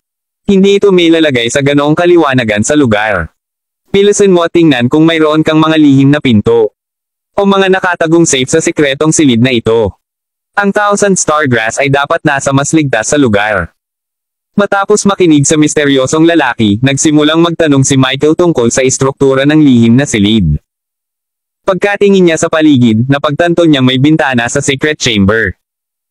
At saka, sa bintana, tanaw niya ang makakapal na kawayan na tumutubo sa labas. Hindi, sobrang tago ang mga secret room. Mas maganda kung airtight. Paanong may bintana at tanaw? Fake ang bintanang ito. Sina Michael at Levana ay may kakayahang gumawa ng isang bagay mula sa wala. Kaya naman, masasabi niya sa isang sulyap na peke ang bintana. Gaya ng inaasahan, idiniin ni Michael ang kanyang mga kamay sa bintana at ginamit ang kanyang walang kapantay na kapangyarihan upang ipakita ang tunay na anyo ng bintana. Ito ay talagang isang madilim na pinto. Tama si Senior. May secret door talaga. Tuwang-tuwa si Michael. Ngumiti ang misteryosong lalaki at sinabing, oo, ang Thousand Star Grass ay dapat nasa loob ng lihim na pintong ito. Pilasin mo at humanap ng mekanismo para mabuksan ito. Laminggalinga si Michael ngunit wala siyang nakitang switch. Sa halip nang hindi niya sinasadyang mahawakan ng isang bagay, isang grand piano ang biglang lumitaw sa harap ng pinto. Reklamo ng misteryosong lalaki, sabi ko hanapin mo ang switch. Bakit ka gumawa ng piano nang walang dahilan? May mood ka pa bang tumugtog ng piano sa secret room ng asawa mo? Alam ng misteryosong lalaki na may kakayahan si Michael na lumikha ng mga bagay mula sa manipis na hangin. Akala niya si Michael ang gumawa ng piano. Paliwanag agad ni Michael, Senior, I didn't create this piano. I accidentally touched something and it suddenly appeared. Ngumiti ang misteryosong lalaki at sinabing, oh. Mukhang itong piano ang susi para mabuksan itong sikretong pinto. Sentimental na babae nga ang asawa mo. Iba ang switch setting ng secret room sa iba. I guess she must have set a certain tune as the key. Magbubukas lang ang pinto kung tama ang tugtugin mo. Bilisan mo at tugtugin mo. Mag-asawa na kayo. Dapat ay mahulaan mo kung anong himig ang itatakda niya. Si Michael ay nasa kawalan. Upang maalis ang selyo ng banal na sandata, kailangan niyang maglaro. Ngayon, kailangan niyang tumugtog ng piano para mabuksan ang pinto ng sikretong silid. Ito ay medyo naiiba sa planetary cultivation na inaasahan niya. Gayunpaman, nagustuhan ni Michael ang pamamaraang ito. Gusto niyang malaman kung ano ang kanta ni Levana sa pamamagitan nito. Kaya naman, umupo si Michael sa tabi ng piano at nagsimulang mag-isip. Naaalala ko na narinig ko mula kay Granes na gusto ni Levana ang isang kanta mula sa mundong ito. Tinanong ni Michael si Granes tungkol sa Levana, kasama ang musikang nagustuhan niya. Dahil nagustuhan ito ni Levana, natural na kailangang pakinggan ito ni Michael. Sa makatuwid, pinatugtog ni Michael ang kanta. Pagkatapos maglaro, lumitaw ang isang progress bar sa lihim na pinto, na nagpapakita ng proseso ng pag-unlock. Gayunpaman, sa lalong madaling panahon, ang progress bar ay naging pula mula sa berde hanggang sa mawala ito. Sa madaling salita, mali ang tugtog ni Michael. Hindi ito. Hindi kaya ito ang kantang itinuro ko kay Chloe, If I Ain't Got You. Speaking of which, ang kantang iyon ay isa ring kanta na pinuntahan ni Michael sa kanyang courtyard house para turuan si Chloe noong nagpaplano si Levana na magpakasal sa Earth. Sa makatuwid, sinimulan ni Michael ang paglalaro ng prelude sa If I Ain't Got You. Sa kasamaang palad, pagkatapos maglaro nito, ipinakita pa rin nito na may mali. Pinaalalahanan siya ng misteryosong lalaki, Hoy, huwag mong subukan ito ng basta-basta. Pag-isipan mo at tumugtog ka ulit. Siguradong itinakda ng asawa mo kung ilang beses tumugtog. Kung magkamali ka pa, baka mawala ang piano na ito. Nagsimula na ring makaramdam ng kaba si Michael. Nawalan siya ng kumpiyansa. Siyempre, alam niya kung anong mga kanta ang kadalasang pinapakinggan at gusto ni Levana. Gayunpaman, iyon ang mga kantang nagustuhan niya noon sa Earth. Marahil, ang kantang itinakda ni Levana ay isang kantang exclusive sa kanya sa mundong ito. Paano nalaman ni Michael ang kantang iyon? Nang tumingin sa unti-unting nanlulumong ekspresyon ni Michael, sinabi ng misteryosong lalaki, bakit? Ganon ka na lang ba susuko? Pakiramdam ko may himig na patuloy na umuusad sa puso mo. Dahil sa tingin mo ito ang kantang ito, patugtugin mo. Dapat ay isang kanta na napakahalaga sa inyong dalawa. Sagot ni Michael, gayunpaman, hindi ko alam kung mahalaga ito sa kanya ngayon. Ngumiti ang misteryosong lalaki at sinabing, malalaman mo lang pagkatapos mong laruin ito. Si Levana ay talagang mas matagal nang nasa Celestial King Planet kaysa sa Earth, ngunit ang mga alaala ng pamumuhay sa Earth ay mas malinaw kaysa sa nakaraan. Tulad ng pagkatapos mo. Nanood ng isang nakakagulat na pelikula, sa maikling panahon, lahat ng emosyon at kilos mo ay apektado nito. Huwag mong maliitin ang iyong pagmamahal. Sa pangungumbinsi ng misteryosong lalaki, muling idiniin ni Michael ang mga kamay sa mga susi ng piano at tinugtog ang kantang ito. Ito ay isang kanta na papakinggan ni Levana sa tuwing naiisip niya ang Michael sa Earth, Love is Simple. Muling tumunog ang pamilyar na melody. Sa pagkakataong ito, hindi tumingin si Michael sa progress bar. Ito ay isang kanta na pagmamayari nila ni Lauren. Maliman ang kantang ito, gusto niyang ipatugtog ito ng buo. Isider mo itong regalo para sa kanya, kahit na hindi niya ito nakikita. Matapos maglaro ng 1 minuto, biglang nag-react ang secret door at automatikong bumukas. Isang puting immortal na aura ang lumabas mula sa loob. Tumawa ang misteryosong lalaki at sinabing, haha, parang mahal ka pa rin ni Levana. Siya ang nagtakda ng paraan para makapasok sa pinakamahalagang sikretong silid bilang iyong awit ng pag-ibig. Anak, naglakbay ka sa buong planeta para hanapin siya, ngunit hindi ginawa niya. Magkagusto sa iba. Nakatadhana kayong dalawa na magkasama ulit. Tuwang-tuwa si Michael. Ito talaga ang kantang ito. Ito ang patunay ng pagmamahal ni Lauren kay Michael.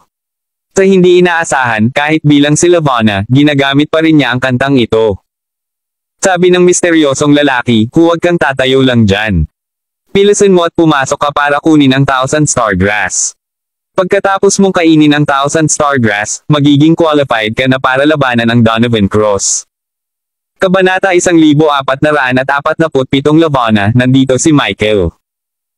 Hindi na nagdalawang isip pa si Michael nang marinig ang paghihimok ng misteryosong lalaki. Nagmamadali siyang pumasok at kinuha ang 3 makintab na tangkay ng Thousand Star Grass. Gusto sana niyang kunin ang mga ito matapos mahanap, ngunit pinag-uusapan siya ng misteryosong lalaki. Sabi ng misteryosong lalaki, bilasan mo at lunukan mo. Habang tumatagal, mas lalong magkakagulo. Paano kung maaga sa daan pabalik? Maraming karanasan sa larangang ito ang misteryosong nakatatanda. Nang makita niya ang Thousand Star Grass, ang subconscious reaction niya ay kainin agad ito. Walang imik si Michael at nilunok niya ang 3 tangkay ng Thousand Star Grass. Matapos itong lumunin, hindi man lang natikman ni Michael ang Thousand Star Grass. Naramdaman na lang niya na biglang lumaki ang katawan niya at gusto na niyang samuka. Patuloy ang paghihimok ng misteryosong lalaki, tumakbo ka. Umalis ka sa lugar na ito. Bagamat nakain mo na ang Thousand Star Grass, kung natuklasan mo ngayon, pupunitin pa rin nila ang iyong tiyan at mailabas ang Thousand Star Grass. Takbo. Mula sa mga salita, naisip ni Michael ang isang eksena na maaaring makita ng misteryosong lalaki sa nakaraan. Nakuha ng isang tao ang Thousand Star Grass at nilamon ito, natuklasan ng ibang mga magsasaka. Pagkatapos, pinatay siya ng ibang magsasaka, binuksan ang kanyang tiyan, at inagaw ang Thousand Star Grass. Biglang tumakbo palabas si Michael. Sa pintuan, nakita ni Victoria si Michael na tumatakbo palabas at nagtanong kaagad, Michael, kamusta? Nahanap mo na ba? Mabilis na tumango si Michael, yes, I have to go now. See you later. Hoy! Gusto ni Victoria na makipag-chat kay Michael, ngunit mabilis itong nakaiwas. Dahil umalis na siya, hindi na nagtagal si Victoria at umalis na siya matapos ang kanyang trabaho. Matapos tuluyang makatakas sa isang ligtas na lugar, tuluyang kumalma si Michael. Isa itong bakanteng espasyo, at walang tao sa malapit. Kaya naman, binalak ni Michael na subukan kung tumaas ang kanyang physical fitness dito. Sa makatuwid, lumikha si Michael ng ilang mga puno mula sa manipis na hangin. Kasunod nito, lumikha siya ng isang mataas na gusali mula sa manipis na hangin at patuloy na binabago ang hugis ng gusali. Napagtanto ni Michael na panay ang kanyang paghinga at hindi siya nakaramdam ng pagod matapos subukang gamitin ang kanyang kakayahan ng maraming beses. Tuwang-tuwa si Michael, nagkaroon nga ng matinding pagbabago ang aking tibay pagkatapos kumain ng Thousand Star Grass. Dati, hinihingal ako pagkatapos gawin ito, ngunit hindi ako napapagod ngayon. Sa wakas ay kwalipikado na akong hamanin ang Donovan Cross. Donovan Cross, pinapunta mo si Gerald sa Earth para patayin ako. I'll get back at you for this. You want to take my wife and marry her, along with my daughter. I'm going to settle the score with you. Tumawa din ng malakas ang misteryosong lalaki. Sa wakas mapapanood ko na ang laban mo. Lihim na silid ni Lavana. Kinagabihan, biglang gustong pumunta ni Lavana sa secret room para mag-check. Pagdating niya sa secret room at pagbukas ng secret door, naramdaman niyang may mali. Naku, may nakapunta na dito. Agad na pumasok si Lavana para tingnan ang Thousand Star Grass. Wala na talaga. Napakahalaga ng Thousand Star Grass at isang regalo mula sa kanyang amo. Noon pa man ay itinuturing ito ni Lavana bilang isang kayamanan. Ngayong wala na ito, natural na galit siya. Ang una niyang naisip ay kung kinuha ba ito ng kanyang ama o kapatid. Kung tutuusin, alam niyang noon pa man ay gustong ibenta ng kanyang ama at kapatid ang bagay na ito sa iba. Hindi, sa lakas nila, imposibleng pilitin nilang buksan ang sekretong pinto ng secret room ko. At sa Celestial King Planet, imposibleng may makaalam ng kantang Love is Simple. Teka, hindi nila alam ang kantang ito, pero Victoria. Agad na inilagay ni Lavana ang kanyang mga hinala kay Victoria. Bagamat taga-Earth din sina Moon Maiden at Mike Baylor, matanda na si Moon Maiden at nakikinig sa mga oldies. Si Mike Baylor ay isang Amerikano at hindi nakikinig ng mga kanta ng Chinese. Tungkol naman kay Victoria, nasa 30s na siya. Noong bata pa siya, nakikinig siya sa musikang katulad niya. Kaya, naramdaman ni Levana na maaaring aksidenteng nabuksan ni Victoria ang sekretong pinto dito. P-Alpha PD Alpha J Nu, SM kaya, agad na lumipad si Levana sa silid ni Victoria. Victoria. Tahimik na lumapit si Levana sa tabi ng kama ni Victoria. Pinuksan ni Victoria ang kanyang mga mata at nakita si Levana. Mabilis siyang bumaba sa kama at magalang na nagtanong, "Guro, bakit ka nandito?" Lumingon si Levana at malamig na nagtanong. "Victoria, let me ask you, nakapunta ka na ba sa secret chamber ko?" Nagulat si Victoria. Hindi niya inaasahan na malalaman ni Levana ang tungkol sa pagnanakaw ni Michael ng Thousand Stargrass ng ganoon kabilis. Sagot ni Victoria. "Oo, kanina pa ako kasama ni Master at alam mo na." "Anong oras ba ang sinasabi mo?" Malamig na sumingot si Levana at galit na sinabi, "Huwag mo akong paglaruan. Wala na ang Thousand Stargrass na itinago ko sa lihim na pinto ng secret room. Ang Thousand Stargrass ay lubhang mahalaga, at ito ay ibinigay sa akin ng aking master. Sa nakalipas na ilang dekada, iniingatan ko ito dahil hindi ko kayang gamitin ito. Kinuha mo ba?" "Victoria, alam kong ikaw ay isang ambisyosong babae, ngunit ang iyong paglilinang ay wala pa sa unrivaled realm, kaya hindi mo na kailangan ang Thousand Stargrass. Kung pilit mong ubusin ito, magiging backfire lang yan." Mabilis na sagot ni Victoria. "Ako ay lubos na nagpapasalamat na Master ay handang kunin ako bilang isang disipulo at turuan ako ng martial arts. Hindi ako mangangahas na magnakaw mula sa iyo." Nagsalita si Levana. "Are you deny that this matter has nothing to do with you?" "Victoria, matagal na tayong magkakilala at magkapatid pa nga tayo. Sa iisang higaan tayo natulog at nagsilbi pa sa isang lalaki. Ang iyong mga mata ay nagsasabi sa akin na ang Thousand Stargrass ay kamag-anak mo." Nang matapos magsalita si Levana, sa galit, pinunit niya ang buong bahay gamit ang dalawang kamay. Maging ang kama, mesa, at mga upuan sa silid ay basag-basag. Punit din ang damit ni Victoria. Medyo gusot at sexy ang itsura niya. Lamingge-lingge si Levana ngunit hindi pa rin mahanap ang Thousand Stargrass. "Kakaiba, hindi mo itinago. Ibinigay mo ba sa iba? Sabihin mo, para kanino mo ito ninakaw? Ikaw lang ang nakarinig ng kanta para makapasok sa secret chamber ko." Lumuhad si Victoria sa lupa at nagtanong. "Ginamit mo ang isang kanta bilang password para makapasok sa lihim na pinto. Aling kanta ito? Ito ba ang kantang kinanta mo sa England, Birds and Cicadas?"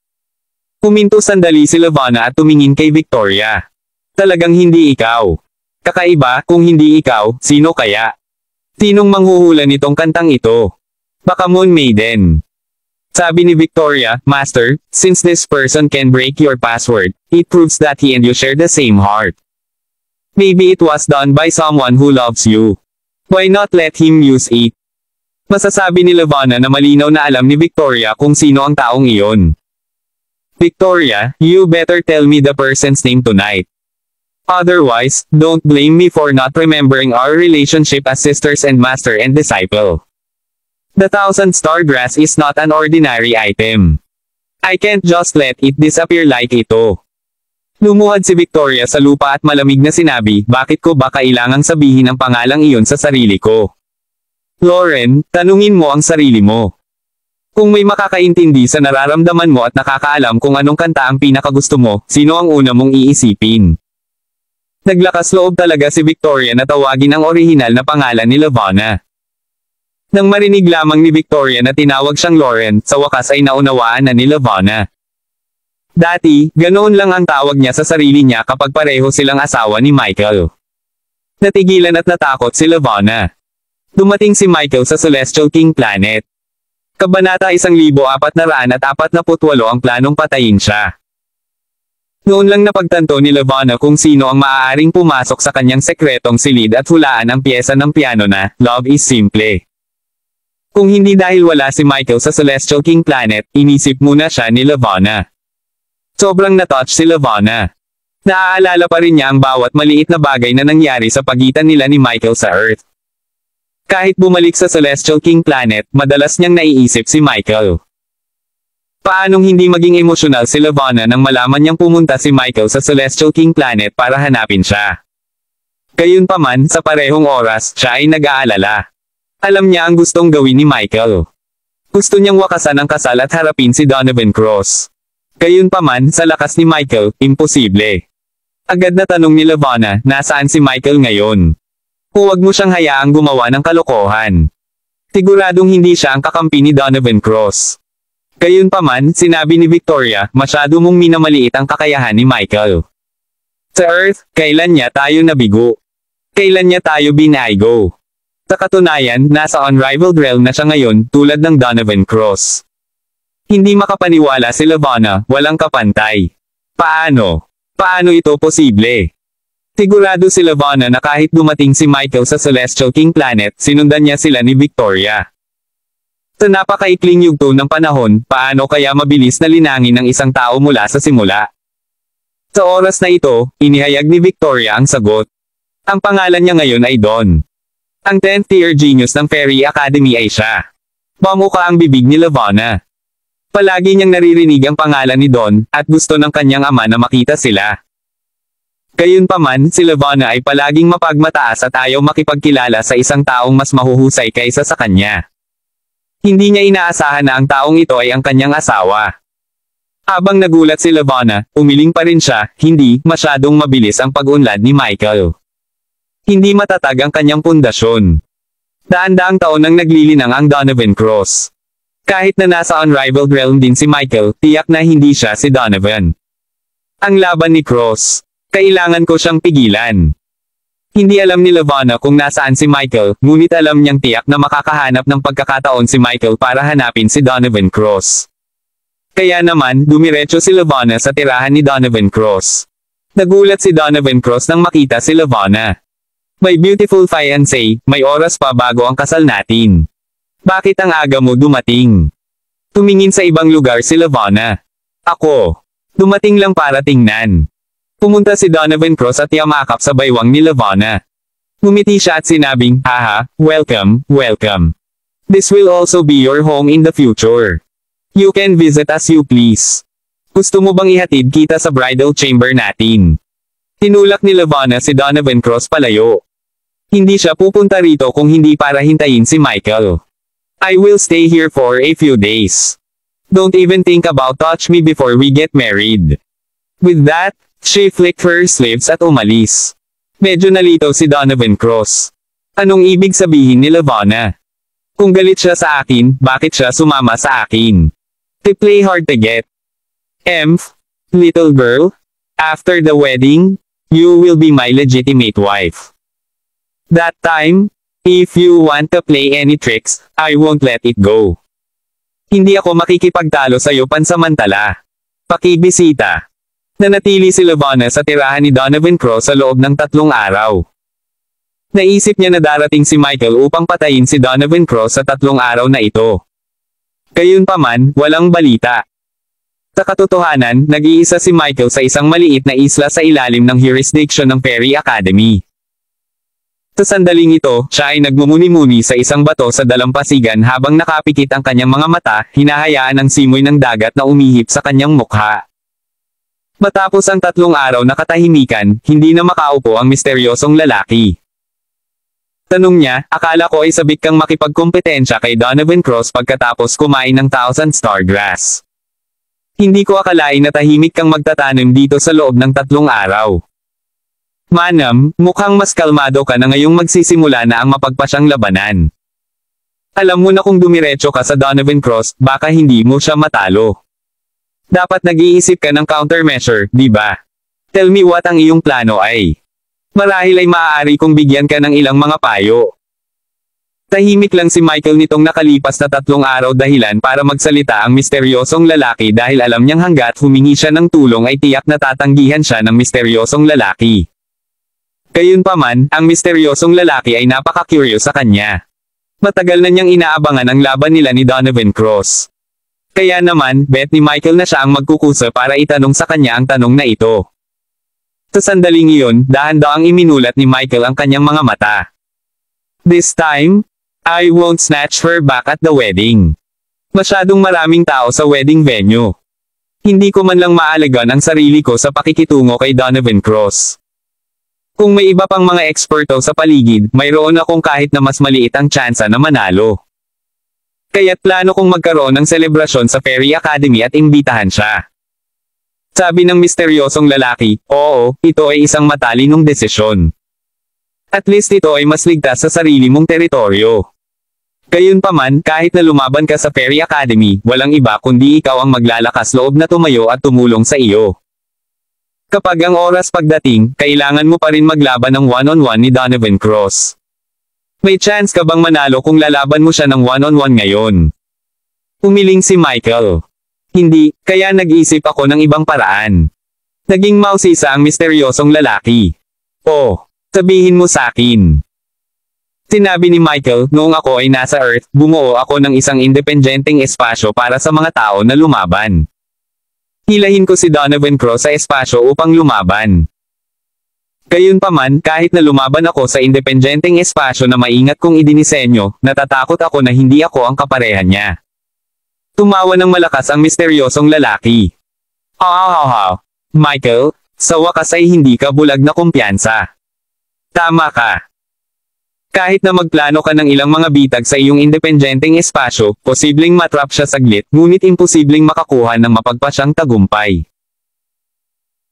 Patuloy ni Michael, sa makatuwid, kapag pumasok siya sa aking independenteng espasyo, gusto kong maniwala siya na siya ay nasa isang panaginip sa halip na ang aking malayang espasyo.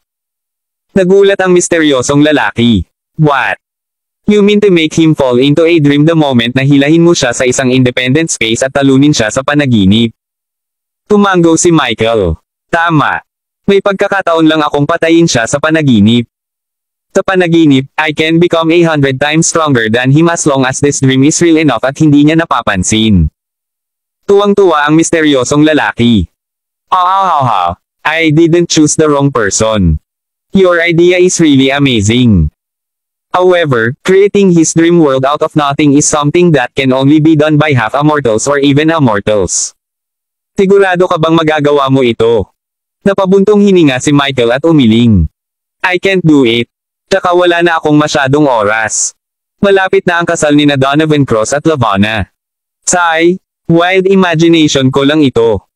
Marahil, hindi na ako magkakaroon ng pagkakataong magsuot ng ganyan. A showdown with Donovan Cross in my life.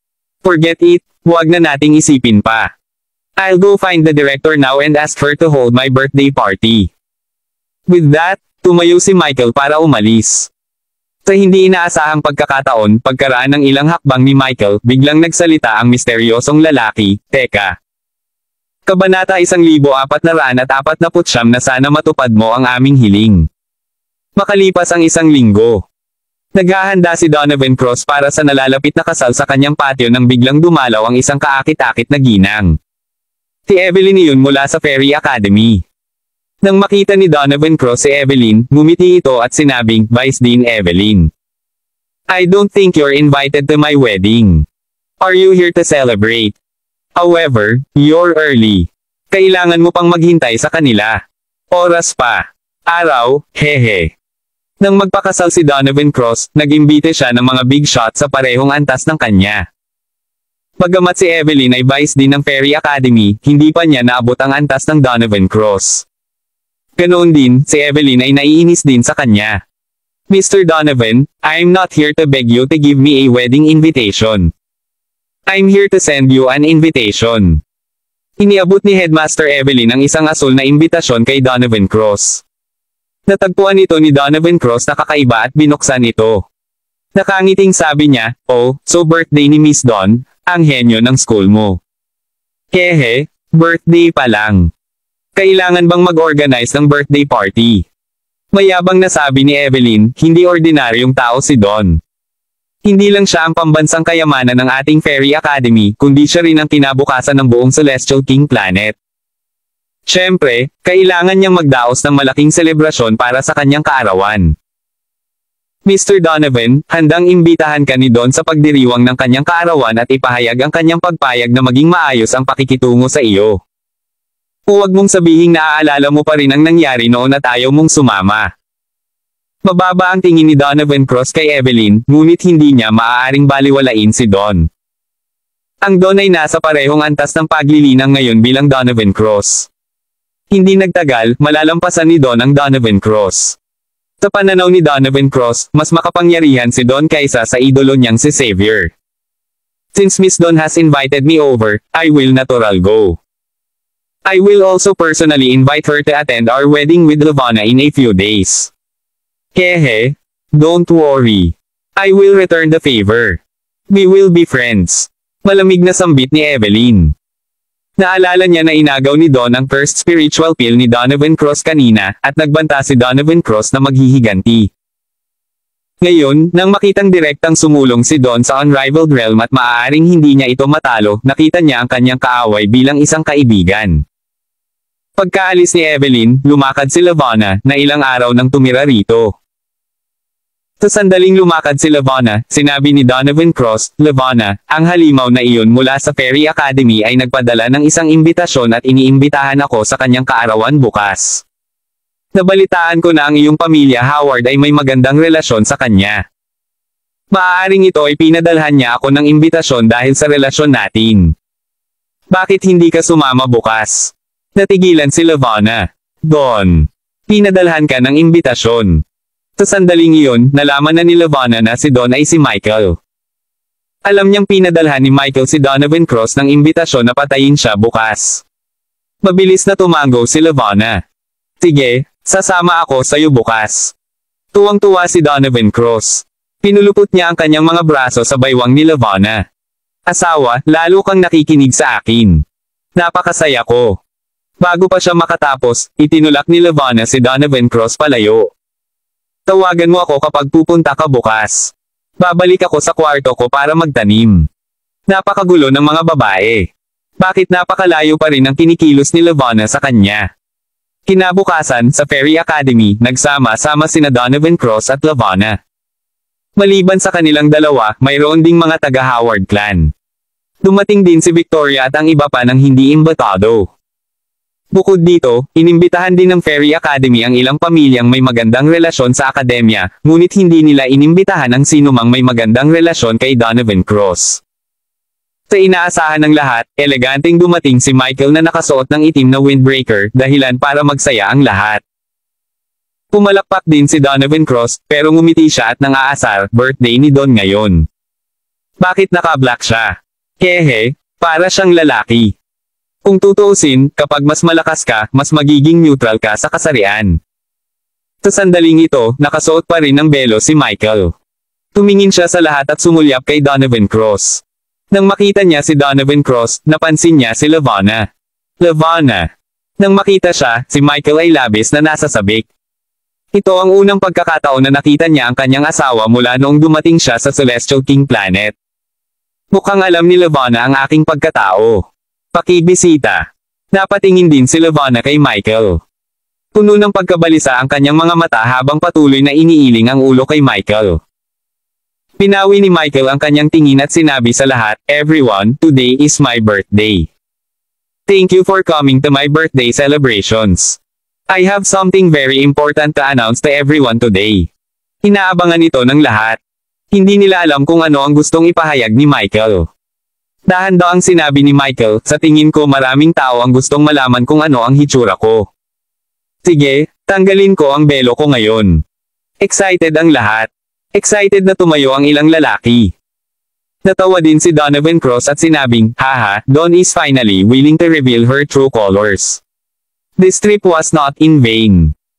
Dahan-dahang itinaas ni Michael ang belo, inilantad ang ibabang kalahati ng kanyang mukha. Nang makita ito ng lahat, masigla nilang pinag-usapan ito.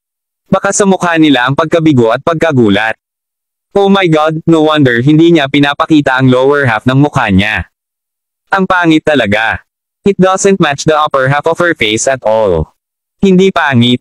Ibang klase talaga. Ang upper half ng mukha niya ay kasing amo ng tubig, pero ang lower half ay parang mukha ng lalaki. May possibility ba na lalaki siya? Ngumiti si Michael. Baka magtaka ang lahat ngayon. Tama. Na plastic surgery ang kalahati ng mukha ko. Babalik ako sa dati kong estado ngayon. Tinampal ni Michael ang mukha niya at muling nagbago ang mukha. Sa wakas ay bumalik siya sa kanyang orihinal na hitsura. Nagulat ang lahat. Oh my God, lalaki si Don. No wonder he's so talented. Lalaki siya. Lalaki siya. Bakit siya pumasok sa Fairy Academy? Natigilan ang lahat sa Fairy Academy. Nang makita ni Levana ang mukha ni Michael, agad na tumulo ang luha sa kanyang mga mata. Michael. Nang makita ang reaksyon ni Levana, naramdaman ni Donovan Cross na parang may kaharap siyang malaking kalaban. Sino ba ang sabi mo? Siya ba ang lalaking galing sa low-level na planeta mo? Hindi ba patay na siya? Sa wakas ay nalaman na ni Donovan Cross kung sino ang lalaking nasa harapan niya. Gayunpaman, malinaw na ipinadala niya si Gerald para patayin si Michael. Biglang naisip ni Donovan Cross ang pagkamatay ni Gerald kanina at agad namang nanginig ang katawan nito. Tumingin si Michael sa Dean ng Fairy Academy at sinabing, mga guro, mga dean at mga estudyante, pasensya na. Nagsisinungaling ako sa inyo sa lahat ng ito. Sa totoo lang, lalaki ako. Hindi ako kwalipikadong magtanim. Sa Fairy Academy. Basang-basa ng luha ang mga mata ng maraming tao, ngunit maraming tao ang nagsabi na palaging kabilang sa Fairy Academy si Michael. Gayunpaman, hindi iyon ang pangunahing punto ngayon. Dirdiretsong naglakad si Michael papunta sa Donovan Cross at sinabing, Donovan Cross, dapat alam mo kung bakit kita pinatawag dito ngayon, di ba? Sa gilid, tumayo agad si Levana at hinaila pabalik si Michael. Michael, huwag. Huwag kang padalos-dalos. I'm very happy that you came to the Celestial King planet to look for me. However, you don't have to take the risk for me. Let me talk to him, sige. Nilinga ni Levana si Donovan Cross. Donovan Cross, as you can see, my husband from planet Blue 9,676 na has crossed planets to find me. Ang taong gusto ko ngayon ay siya rin. Bakit hindi mo matupad ang wish namin? Inaasahan ni Levana na malutas ang isang buhay at kamatayang labanan sa pamamagitan ng mga salita. Gayunpaman, minamaliit niya ang sitwasyon. Kabanata 1450 pagpasok sa kalawakan. Hindi lang gusto ni Michael na patayin si Donovan Cross, ngunit gusto din ni Donovan Cross na patayin si Michael. Ito ay dahil hindi pa ganoon kalakas si Michael. Kapag umakyat si Michael sa Immortal Realm sa hinaharap, magiging madali para sa kanya na patayin si Donovan Cross. Ngayong nasa itaas pa ng Michael si Donovan Cross, kailangan niya itong patayin para maiwasan ang anumang alalahanin. Itinulak ni Donovan Cross si Levana palayo, may taong lantern ang umagaw sa aking babae at nagbanta pa na papatayin ako. Paano ako, Donovan Cross, mauupo at maghihintay sa kamatayan? Michael, ikaw ay mula sa isang mababang antas ng planeta. Hindi ka karapat-dapat ng pagiging isang immortal sa Celestial King planet. Ngayon, sisirain ko ang iyong kaluluwa. Si Michael ay napuno din ng layunin ng pagpatay. Sabi niya, very well. Let's fight to the death. Mabilis na lumipad sa ere ang dalawa. Malapit nang sumiklab ang labanan. Takot na takot yung iba lalo na yung mga taga-Fairy Academy. Vice Dean, anong gagawin natin? Mag-aaway ba sila? Tulungan ba natin? Gayunpaman, sinabi ni Evelyn, si Don ay hindi miyembro ng aming Fairy Academy. Siya ay isang lalaki. Hindi na namin kailangang itanong ang tungkol sa kanyang hindi pagkakaunawaan sa iba. Gayunpaman, siya ay dating miyembro ng aming akademya pagkatapos ng lahat. Sa nakaraang yugto ng panahon, siya ay nagdala sa amin ng maraming karangalan. Kung si Donovan Cross ay papatayin siya, kami ay magsususmo para sa kanya. Nang mga sandaling iyon, nanguna na si Michael sa pag-atake sa himpapawid. Lumikha siya ng isang bagay mula sa wala. Patuloy na binomba ng apoy, malalaking bato, at mga gusali ang Donovan Cross. Si Donovan Cross ay nasa isang malungkot na estado. Patuloy siyang umaatake at nagtatanggol. Wala siyang panahon para kontrahin si Michael. Napatulala din ang lahat. Nabalitaan ko na ang pagkonsumo ng enerhiya ng walang kapantay ay lubhang nakakatakot. Si Michael ay umatake ng napakabaliw sa maikling panahon, ngunit tila hindi siya nakakonsumo ng maraming enerhiya. Tama. In terms of physical fitness alone, baka hindi matalo si Michael kay Donovan Cross. Mukhang mahabang labanan ito ng pantay na lakas. Kinasusuklaman ni Donovan Cross ang patuloy na pambobomba ni Michael. Noong una, gusto niyang magpigil. Ngayon, naglabas siya ng itim na folding fan at itinurok dito ang lahat ng lakas niya bago ito pinaikot. Patuloy na bumubulwak ang itim na gas mula sa folding fan. Naglalaman ito ng napakalaking kapangyarihan at direktang winasak ang gusali ni Michael na gawa sa wala. Hindi lang iyon, habang winawagayway niya ang kanyang pamaypay, lahat ng nasa harapan niya ay naging itim at puti. Natigilan si Michael nang makita ang itim at puting eksena sa kanyang harapan. Pinaalalahanan siya ng misteryosong lalaki, mag-ingat ka. Huwag mo na siyang awayin dito. Kapag 4 na oras pa kayong mag-aaway, mabubulag ka na. Pilasan mo at sundin mo ang itinuro ko sa iyo at akitin mo siya sa panaginip. Napabuntong hininga si Donovan Cross nang makita niyang huminto si Michael. Tumingin siya kay Lavana na may galit na galit. Talagang binigay mo ang 1,000 Stargrass na binigay ni Xavier sa iyo sa bastos na si Michael na iyon. Isa pa, tinuruan mo talaga siya ng kakayahang gumawa ng isang bagay mula sa wala na na-customize niya para sa iyo. Naisip mo na ba kung paano ito ipapaliwanag kay Xavier sa hinaharap? Nawala din si Lavana. Ako. Noong nasa Planet Blue 9,676 ako, natutunan niya kung paano gumawa ng isang bagay mula sa wala. Hindi ko iyon itinuro sa kanya. Ngumuso si Donovan Cross. Pagkatapos ko siyang makitungo, ay settle ko ang score sa ab-asterisk na tulad mo. Pagkasabi nito, agad na lumipad si Donovan Cross patungo sa Michael. Alam ni Michael na aatake si Donovan Cross sa pagkakataong ito. Hindi siya nang ahas na maging pabaya at buong lakas na lumaban. Gayunpaman, ang paraan ng paglaban ni Michael ay medyo kakaiba. Paikot-ikot siya. Bakit laging umiikot sa bilog na ito ang ruta ng pagtakas ni Michael? Oo, napakadaling hulaan nito. Tingnan mo, alam na ni Donovan Cross kung saan siya tatakas. Ang dahilan kung bakit ginawa ito ni Michael ay dahil ito ang tanging paraan upang maakit si Donovan Cross sa isang panaginip. Pakibisita. Sa bilog kung saan tumatakas si Michael, patuloy niyang nilalabas ang kakaibang elemento ng Dreamland. Sa tuwing dadaan si Donovan Cross, sisipsip niya ang elementong ito. Kaakibat ng patuloy na pag-ikot niya sa isang bilog, ito ang magpapabilis sa kanyang pagpasok sa panaginip.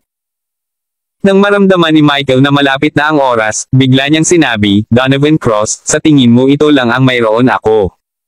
May sikretong espasyo pa ako. Naglakas loob ka bang pumasok sa sekreto kong espasyo para makipaglaban? Ngumiti si Donovan Cross. Secret space. Kung maglalaban kayo sa kalawakan, walang sinuman sa labas ang makakaalam ng kalalabasan sa loob, di ba? Natigilan si Michael. Paano mo nalaman? Malamig na umungol si Donovan Cross. Sa tingin mo ba ikaw ang nag-imbento nito? Tanga, alam ko na ang mga bagay-bagay bago ka pa isinilang. Inimbento ko ito kay Xavier. Matagal ko nang alam kung paano ito gamitin. Sige, ayokong may pumipigil sa akin kapag pumatay ako. Ikaw. Dahil gusto mong pumasok sa space para lumaban, sure. I'll beat you to death in your space. Sa sandaling iyon, mabilis na nagtungo si Lavana. Michael, don't fight in your space. Kung lalaban ka sa labas, nakikita ko pa kung mananalo ka o matalo. Tutulungan pa kita sa mga kritikal na sandali. Kung nasa loob ka, wala akong alam. Doon, huwag kang gumawa ng ganyan. Tumingin si Michael kay Lavana. Wife, kung matatalo ko siya, matatapos na ang lahat.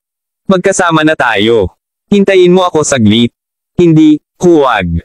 Gayunpaman, hindi nakinig si Michael.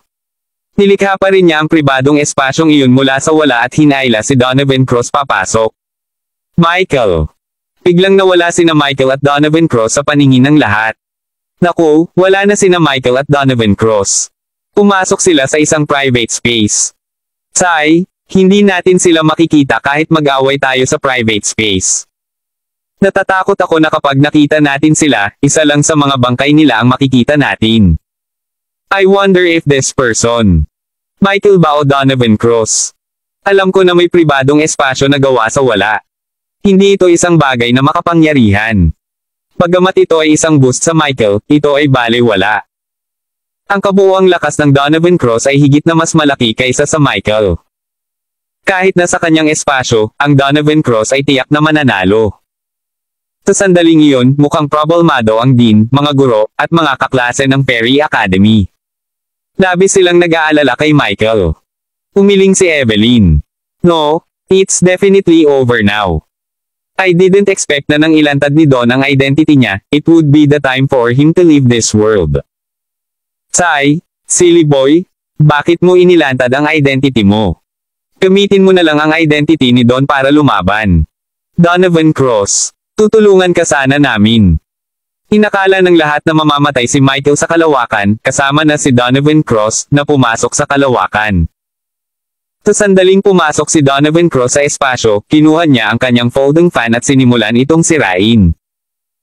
Matapos ang isang serye ng pagkawasak, ang mga bitag at mga disenyo sa espasyo ng Michael ay naging abo. Tumawa ng malakas si Donovan Cross. Nasira ko na lahat ng petty tricks mo. Paano kung nasa space mo ako ngayon? Mapapatay pa kita. Gayunpaman, naging kakaiba si Michael. Nakatayo siya doon nang hindi kumikibo at hindi nagsasalita. Sumigaw si Donovan Cross, "Brat, say something.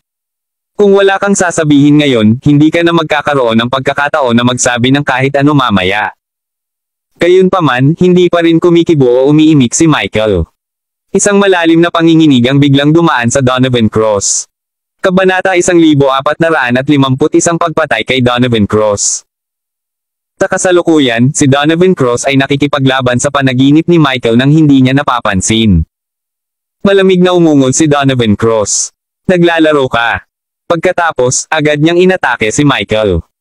Gayunpaman, ang pag-atake ay hindi nakaapekto sa Michael. Madali itong pinigilan ni Michael habang nakahuli siya ng bola ng bulak. Napatulala si Donovan Cross. Paano ito nangyari? Noong naglalaban sila sa labas ng kalawakan kanina, naisip ni Donovan Cross na killbell niya si Michael at mas mababa sa kanya ang lakas nito. Gayunpaman, napakadali niyang naiwasan ang kanyang pag-atake. Sila ay nasa ganap na magkakaibang antas. Nagsalita si Michael na parang eksperto, "Donovan, hindi mo ba naiintindihan?" Medyo natakot si Donovan Cross. "Ay, ano ang naiintindihan ko?" Dahan daw ang sinabi ni Michael, "Hindi mo naiintindihan kung sino ako." Napalunok ng laway si Donovan Cross. "Sino ka? Bakit walang kwenta ang mga atake ko sa'yo? Anong ginagawa mo?" Malamig na nguya ni Michael, "Matalino kang tao. Pag-isipan mong mabuti. Bakit ako ang mahuhulog sa akin at hindi sa iyo ang isang walang katulad na diwata na tulad ni Levana? Handa pa siyang magsilang ng isang babae para sa akin. Akala mo ba ako talaga? Isang ordinaryong low-level earthling lang." Nagsimula ring isipin ni Donovan Cross ang problemang ito. Unti-unti na rin niyang nararamdaman na may mali. Sinabi ni Donovan Cross, "Tama. Laging mataas ang tingin ni Levana sa kanyang sarili. Sa mundong ito, si Xavier lang ang minahal niya. Hindi niya titingnan ang mga tao mula sa ibang mababang antas ng mga planeta. Ikaw. Hindi ka isang ordinaryong low-level earthling. Sino ka? Sino ka ba talaga?" Patuloy siyang niloloko ni Michael, "Mamamatay ka na rin. Hindi ako natatakot na sabihin sa iyo ang aking sekreto. Pag-isipan mong mabuti. Bakit ako isang tier 10 talent? Do the immortals from the Celestial King planet ngayon ay mayroon ka bang tier 10 talent?" Naramdaman ni Donovan Cross na may mali na naman. "Bakit? Anong paraan ang ginamit mo?" "Dahil ako mismo ay isang hari ng demonyo. Si Michael ang aking clone." Napaatras si Donovan Cross na may takot sa mukha. "Ano? Demon King ka? Ikaw? Alin ka?" Sa sandaling ito, nagreklamo din ang misteryosong lalaki, "Ikaw brat, anong ibig mong sabihin na clone ka ng isang Demon King? Are you guessing that I'm a Demon King again? If I'm a Demon King, namatay ka na sana ng hindi mabilang na beses." Paulit-ulit na sinabi ni Michael, "Senior, mali ang pagkakaintindi mo. Napakabuti mo sa akin. Paano ka magiging Demon King?" Iniisip ko lang na mas kayang takutin ng Demon King si Donovan Cross kaysa sa isang immortal. Basta kaya kong takutin Donovan Cross sa panaginip, madali lang siyang patayin sa susunod. "Senior, wala akong kilala na immortals o Demon Kings mula sa Celestial King planet. Pwede mo bang sabihin sa akin ang pangalan ng Demon King? Tatakutin ko siya." Nang makita ng misteryosong lalaki ang nakakatakot na ekspresyon ni Donovan Cross, nakita niyang nakakatawa rin ito. After cultivating 400s of years, he's already a peerless cultivator that's one in a million. Narinig ang pangalan ng Demon King, takot na takot pa rin siya. "Hehe, anong joke? Sige, isa lang ang sasabihin ko. Itong batang ito. Kanina pa ako sumasakit ng ulo. His name is Isaiah. Nag-transform agad si Michael sa kanyang katawan at nakakatakot ang itsura. Sumigaw siya, "Ako si Demon King Isaiah." Maliwanag, narinig na ni Donovan Cross ang pangalan ni Isaiah noon. Nang marinig niya iyon ay agad na nanginig ang kanyang mga paa sa takot. Ano? Ang Demon King na si Isaiah na minsang pinutol ang braso ni Xavier. Ikaw. Katawan ni Isaiah. Lalong naging saplade si Michael nang makitang natatakot ang kabilang partido. Tama. Hindi ka mamamatay ng walang kabuluhan para mapatay ng clone ng Demon King. Nang marinig niya na si Michael ay clone ng Demon King, hindi na naglakas loob na lumaban pa si Donovan Cross. Gusto niya agad tumakbo. Gayunpaman, ginamit ni Donovan Cross ang lahat ng kanyang lakas upang magmadaling lumabas ng kalawakan at tumakas, para lamang malaman na ang paligid ng kalawakan ay ganap na hindi masisira at hindi masisira. Lalong nagpanik si Donovan Cross. Paano ito? Ito ba ang lakas ng espasyo ng Demon King? Sa sandaling iyon, mas kumbinsido si Donovan Cross na si Michael ang clone ng Demon King. Ito ay dahil kung hindi si Michael, sa lakas ni Donovan Cross, maaari siyang pumasok at umalis sa espasyo ni Michael ayon sa gusto niya. Talagang walang ganoong sitwasyon kung saan walang epekto ang kanyang buong lakas na pag-atake. Sa totoo lang, hindi niya alam na nasa panaginip siya. Sa panaginip, ang lahat ay napagdesisyonan ni Michael. Pakibisita. Sa totoo lang, kung gusto niyang tumakas, hindi na niya kailangang mag-expend ng sobrang effort. Kailangan lang niyang sabihin sa sarili niya na gumising na siya. Gayunpaman, hindi niya alam na nasa panaginip siya. Si Michael ay hindi nang ahas na maging pabaya. Magiging mahirap kung napagtanto ito ni Donovan Cross. Sa sandaling magising si Donovan Cross, hindi na Michael ang laban ni Donovan Cross. Kaya naman, agad na inabot ni Michael at inatake ang katawan ni Donovan Cross. Agad na nabuo ang isang buta sa katawan ni Donovan Cross. Arg! Ipinagpatuloy ni Michael ang pagpatay kay Donovan Cross sa labis na paraan. Sa huli, sumigaw si Donovan Cross at nahulog sa isang pool ng dugo sa panaginip. Patay na siya. O sa halip, naisip niya na siya ay pinatay ng isang demonyong hari na 100 beses na mas malakas kaysa sa kanya. Gayunpaman, sa katotohanan, maayos siya. Nawalan lang siya ng malay. Eto na ang pagkakataon natin. Nang makitang inakala ni Donovan Cross na patay na siya, agad na tinapos ni Michael ang panaginip. Pagkatapos, ginamit niya ang paraan na itinuro ng misteryosong lalaki sa kalawakan para patayin siya. Isa pang pool ng dugo ang lumitaw. Sa pagkakataong ito ay ang tunay na dugo ng Donovan Cross. Tulad niyan, patay na rin ang totoong Donovan Cross. Pagkatapos, lumitaw muli ang espasyo. Nakita muli ng lahat sina Michael at Donovan Cross. May dugo. May patay. Sino ta? Buhay pa si Michael. Si Donovan Cross ang namatay. Oh my God, pinatay ni Michael si Donovan Cross sa napakaikling panahon. Paano niya nagawa? Nipatikit din ng bibig si Levana na kanina pa nag-aalala kay Michael. Hindi siya makapaniwala sa kanyang nakita. Napatay si Michael. Donovan Cross. Kahit na natutunan ni Michael kung paano lumikha ng isang bagay mula sa wala, hindi niya magagawang patayin si Donovan Cross. Gayunpaman, walang ibang inisip si Levana. Tumakbo siya papunta kay Michael at niyakap ang sarili niya. Michael. Walang ibang pakialam si Levana. Mahal niya si Michael sa simula. Gusto niyang patuloy na mahalin ang lalaking ito ngayon. Niyakap ng mahigpit ni Michael si Levana at sinabing, "Honey, I'm here to find you. I'm here to bring you and our daughter home." Tumingin si Levana kay Michael habang umiiyak, "Oo.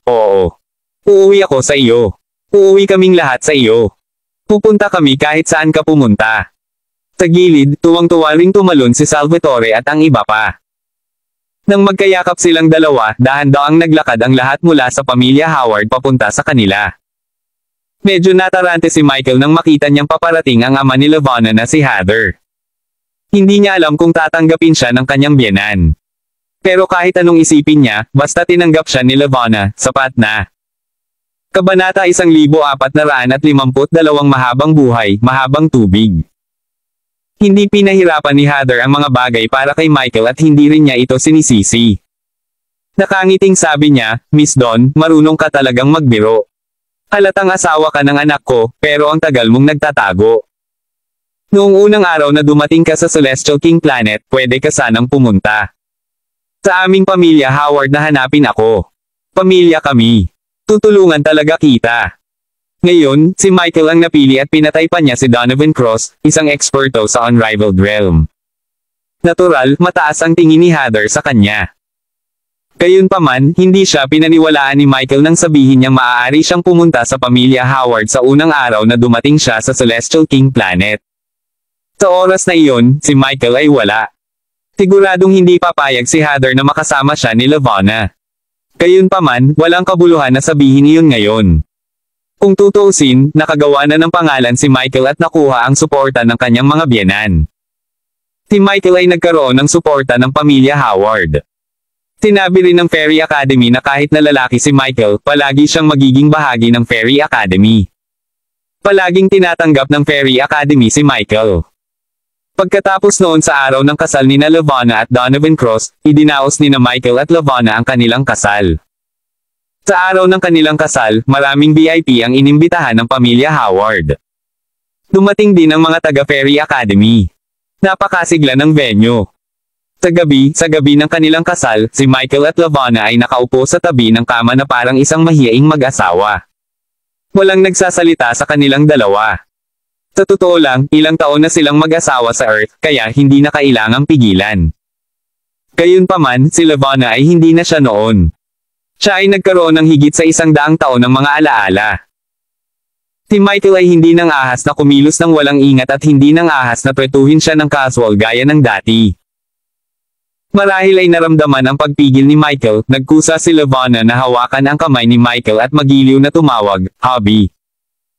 Sa pagtingin sa namumula na mukha ni Levana, naunawaan ni Michael ang lahat. Nais din ni Levana na mamuhay ng simple at masayang buhay may asawa kasama si Michael tulad ng sa Earth. Gayunpaman, tumigil si Michael pagkatapos halikan si Levana. Nagtatakang tanong ni Levana, ano ang mali? Naaalala mo pa ba ang panahong iyon sa Earth? Noong nasa Earth siya, gusto ni Michael na puwersahang makipagtalik kay Levana. Gayunpaman, hindi siya nagtagumpay, dahilan para matroma si Michael. Gayunpaman, hindi ito ang tamang sagot. Ang dahilan kung bakit ayaw ni Michael na makipagtalik kay Levana ay dahil hindi lang sila ang naruroon. May isang misteryosong lalaki na nakatira sa katawan ni Michael. Naging balisa ang misteryosong lalaki. Michael, bakit ka tumigil? Ngayon ang gabi ng kasal mo. Huwag mong pababayaan ang pagmamahal ni Levana sa iyo. Nag-aalala si Michael. Senior, tapos na ang laban ko kay Donovan Cross. Pwede bang umalis ka na sa katawan ko? Ito ay tiyak na dahil sa pagkakaroon ng misteryosong lalaki na hindi nais ni Michael na tapusin ang kasal kay Levana. Ang lahat ng ito ay malinaw na makikita ng misteryosong lalaki. Si Levana ang kanyang asawa. Paano payag si Michael na makita ng ibang lalaki ang kanilang pagiging intimate? Ngumiti ang misteryosong lalaki at sinabing, ano? Gusto mo akong itaboy pagkatapos gamitin ako? Hindi ka ba masyadong walang puso?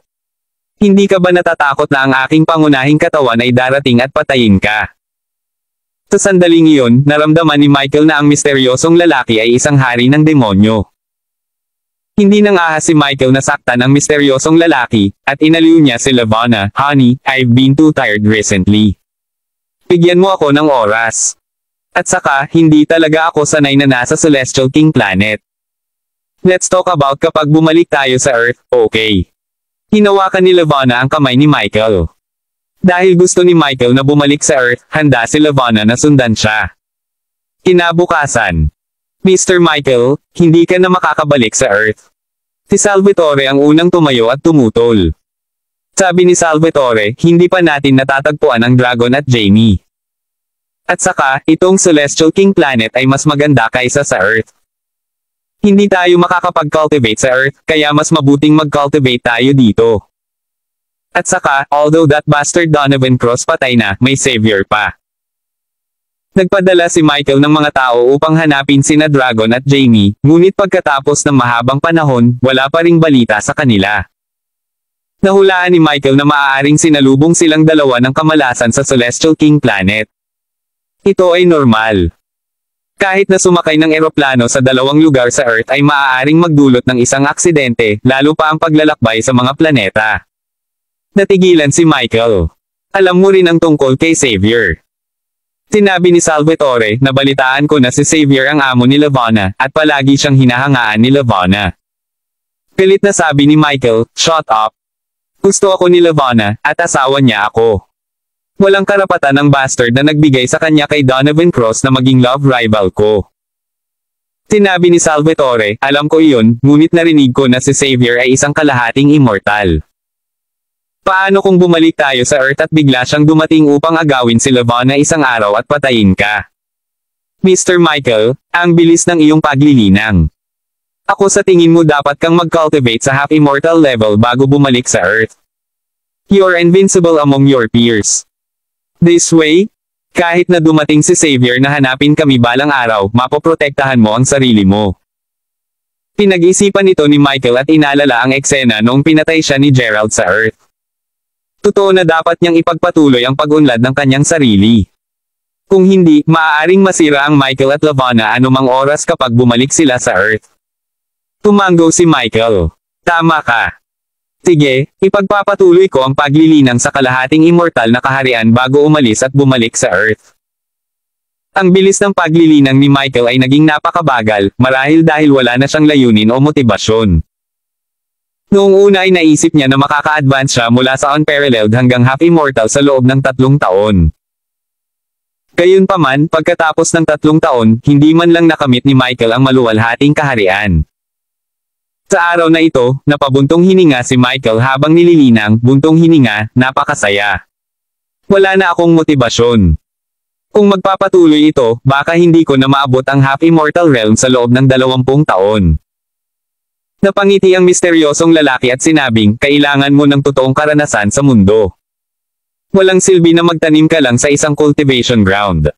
Kailangan mong makipagsapalaran. May alam akong ilang magagandang lugar na mabilis na makapagpaparami sa iyong cultivation. Interesado ka ba? Sa totoo lang, sa panahong ito, hinikayat ng misteryosong lalaki si Michael na iwanan si Lavana at ang kanyang anak na babae at makipagsapalaran sa mga mapanganib na lugar. Gayunpaman, tumanggi si Michael. Hindi naging madali para sa kanya na magkaroon ng matatag na buhay. Ayaw niyang maapektuhan. Salamat, Senior. I don't need to go out and take risks. Kung gusto ng langit na abutin ko ng 100 taon para maabot ang maluwalhati o kalahating immortal, maghihintay ako ng 100 taon. At least, mabubuhay akong masaya kasama ang aking asawa at anak sa loob ng 100 taon. Sinabi ng misteryosong lalaki, ganoon ba talaga kahalaga si Lavana sa iyo? Sa aking paggabay, matutulungan kitang umasenso sa immortal realm sa loob ng 100 taon. Ikaw ang magiging pinakabatang immortal sa Celestial King Planet. Sa harap ng napakalaking temptasyon na ito, mahinang ngumiti si Michael, immortal. Hehe, then what? So what if I become an immortal? Sinabi ng misteryosong lalaki, pagkatapos maging isang immortal, ikaw ang magiging pinakamakapangyarihan at iginagalang na tao sa Celestial King Planet. Sino ba ang hindi maglalakas loob na hindi ka igalang kapag nakita ka nila? Sinong babae sa mundong ito ang hindi haangga sa iyo? Gayunpaman, sinabi ni Michael, bagamat bata pa ako, marami na akong naranasan, nadagdagan, at natalo ng sobra. Kahit na maging immortal ako, hindi ko pa ba makakasama sina Lavana at Chloe araw-araw? Kahit kung ako ang number 1 sa Celestial King Planet, who knows if there are other planets? Marahil ako lang ang pinakamasama sa ibang planeta. I don't want this endless pursuit anymore. Senior, kung patuloy kang mananatili sa akin, natatakot ako na ang susunod na 100 taon ay magiging napaka-boring.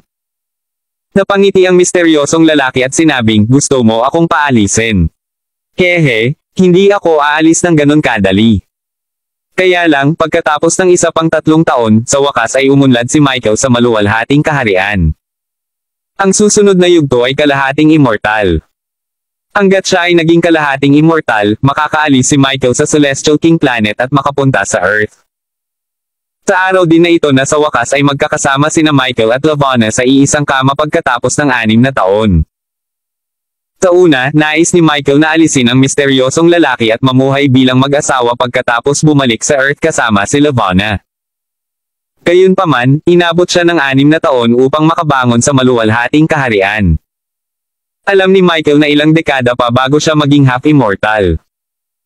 Hindi gustong matulog ni Michael sa magkahiwalay na silid kasama si Lavonna sa loob ng mga dekada. Kinabukasan, naramdaman ni Michael na hindi na ito matutuloy. Imbes na matakot na baka maghiganti si Xavier sa kanya balang araw, mas mabuting hanapin siya ng maaga at ipaliwanag sa kanya ang lahat.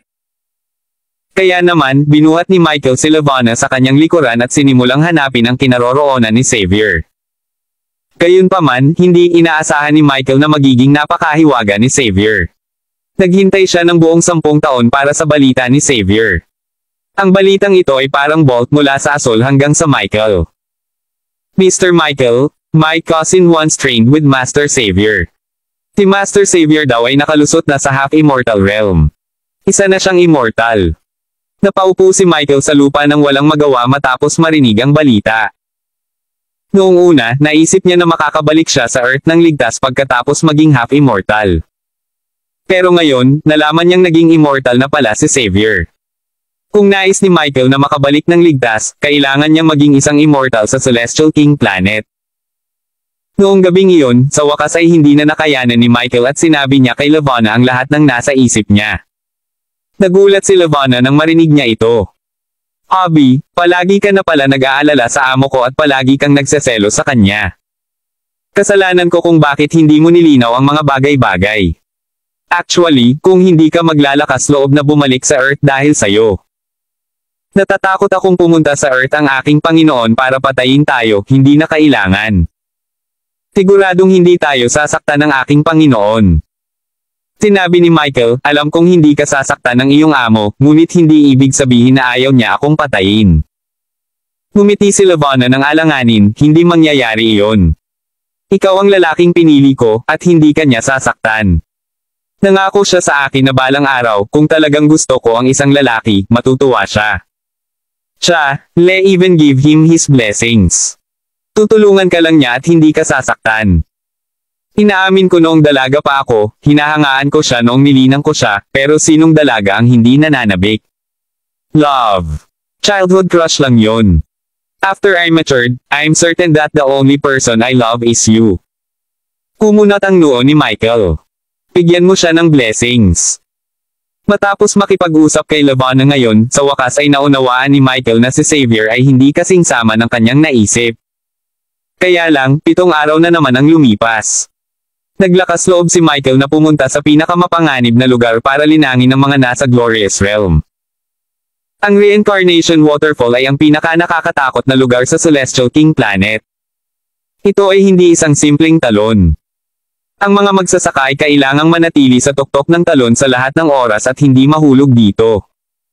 Kapag nahulog sila dito, papasok sila sa Reincarnation Space. Kahit na ang mga Diyos ay hindi makapagliligtas sa kanila. Pagdating, nakatayo si Michael sa mataas na lugar nang walang sinasabi. Gayunpaman, ang misteryosong lalaki ay ngumiti at nagsabi, haha, Michael, sa wakas ay nang-ahas ka ng hominin ang ilang mga lugar ng pagtatanim ng mataas na antas. Hindi masama. Ang lugar na ito ay napabuti ang paglilinang ng napakabilis. Nanatili ako rito ng ilang buwan noon. Gayunpaman, mayroon kang para mag-ingat dito sa lahat ng oras. Kapag nahulog ka, tapos ka na. Gayunpaman, hindi tumugon si Michael. Seryoso ang itsura niya. Tumalon siya at tumalon pababa ng talon. Nagulat ang misteryosong lalaki. Nababaliw ka na ba? Ang paglilinang ay nangangailangan na tumayo ka sa talon, hindi tumalon. Mamamatay ka kapag tumalon ka. Bumalik ka kaagad. Gayunpaman, hindi huminto si Michael. Nagpakita pa siya ng mga senyales ng pagbilis. Nang makitang nililigawan ni Michael si kamatayan, tuluyang nataranta ang misteryosong lalaki. Isang pulang ilaw ang lumabas sa katawan ni Michael at nag-transform sa anyo ng tao. Kasunod nito, matagumpay na dinala ng taong ito ang Michael sa tuktok ng talon. Napatingin si Michael sa gwapong lalaki sa kanyang harapan na hindi nagtago ng balbas. Alam niyang ito ang misteryosong lalaki na nagtatago sa kanyang katawan. Tumawa ang misteryosong lalaki at sinabing, hahaha, Michael, ang lakas ng loob mo. Ginamit mo talaga ang pagpapakamatay para piliting lumabas ang tunay kong katawan. Ano bang nakakasigurado kang ililigtas kita? Mahinahong sabi ni Michael, hindi mo matitiis na mawala si Lavonna ng taong pinakamamahal niya. Medyo nakonsensya ang misteryosong lalaki at hinaplos ang kanyang balbas. Ano ang kinalaman sa akin ng pagkawala ni Levana? Sabi ni Michael, are you still unwilling to admit it? Actually, ikaw ang master ni Levana, Xavier, right? Agad namang natigilan ang misteryosong lalaki. Sinabi ni Michael, sinabi ni Levana na ibibigay ng kanyang amo ang taong mahal niya ang kanyang mga pagpapala. Ikaw naman, tinulungan mo akong patayin ang daan ko mula Earth hanggang sa Celestial King Planet at tinulungan pa akong patayin si Donovan Cross. Sigurado ako na ikaw ay Xavier. Sa sandaling iyon, tumigil ang lalaki sa pagtatago. Tumayo siya sa umaalon na talon at sinabing dahan-dahan, Michael, matalino ka talaga. As expected sa lalaking gusto ni Levana. Tama. Ako ang amo niya, Xavier. Alam kong hinahanap mo ako sa lahat ng mga taon na ito. Now, I'm here. Kung may itatanong ka, magtanong ka lang. Napakadirekta ni Michael. Gusto mo ba si Levana? Sabi ni Xavier, siya lang ang alagad ko. Siyempre, gusto ko siya. Sinabi ni Michael, alam mo kung ano ang ibig kong sabihin sa tulad. Napangiti si Xavier. Noon, mayroon akong minamahal na namatay maraming taon na ang nakalilipas. Hindi ko siya makakalimutan, kaya't may tatago ko lamang sa puso ko ang nararamdaman ko para kay Levana. Masasabi ni Michael na talagang gusto rin ni Xavier si Levana. Gayunpaman, ayaw niyang tanggapin siya dahil sa taong minahal niya noon. Sinabi ni Michael, kung gayon bakit mo iniwan ang Levana upang pakasalan ang bastard na iyon, Donovan Cross. Sinabi ni Xavier, ang Levana ay dinala sa akin ni Donovan Cross. Kung wala siya, walang kapalaran sa pagitan namin ni Levana. Gayunpaman, ang Donovan Cross ay may ligaw na ambisyon. Matagal ko na siyang ayaw at gusto ko siyang alisin. Sa makatuwid, ako sinabi ni Donovan Cross na hayaan si Levana na maging asawa niya. Kapag pumayag siya at talagang nangahas na pakasalan si Levana, papatayin ko siya sa kanyang kasal. Noon lang napagtanto ni Michael na pinayagan ni Xavier na magsama silang dalawa para lang mabigyan siya ng dahilan para patayin si Donovan Cross. Pagkatapos ng lahat, ang Donovan Cross ay karaniwang binibigyang pansin si Xavier at iginagalang siya. Wala naman siyang ginawa para pabayaan si Xavier. Kung direktang atakihin siya ni Xavier, nakakahiya. Sabi ni Michael habang nakangiti, nagtataka ako kung bakit mo ako tinulungang patayin si Donovan Cross. Sabi ni Xavier, noong araw na iyon, nang malaman ni Donovan Cross na may asawa na si Levana sa Earth at may anak, sinabi niya kaagad sa akin. Sinabi pa niya na nagpadala na siya ng mga tao sa Earth para patayin ka. Bagamat ako rin ay sobrang nagseselos. Sa iyo, nangako ako kay Levana na kapag nakatagpo siya ng tunay na pag-ibig, tutuperin ko ang kanyang hiling. Kaya't ang aking clone ay napunta sa Earth at angkinan ka. Ito ay upang tulungan ka at upang subukan din kung talagang mahal mo si Levana at kung ikaw ay isang taong karapat-dapat na ipinagkatiwala. Tanong ni Michael, may sagot ka na ba?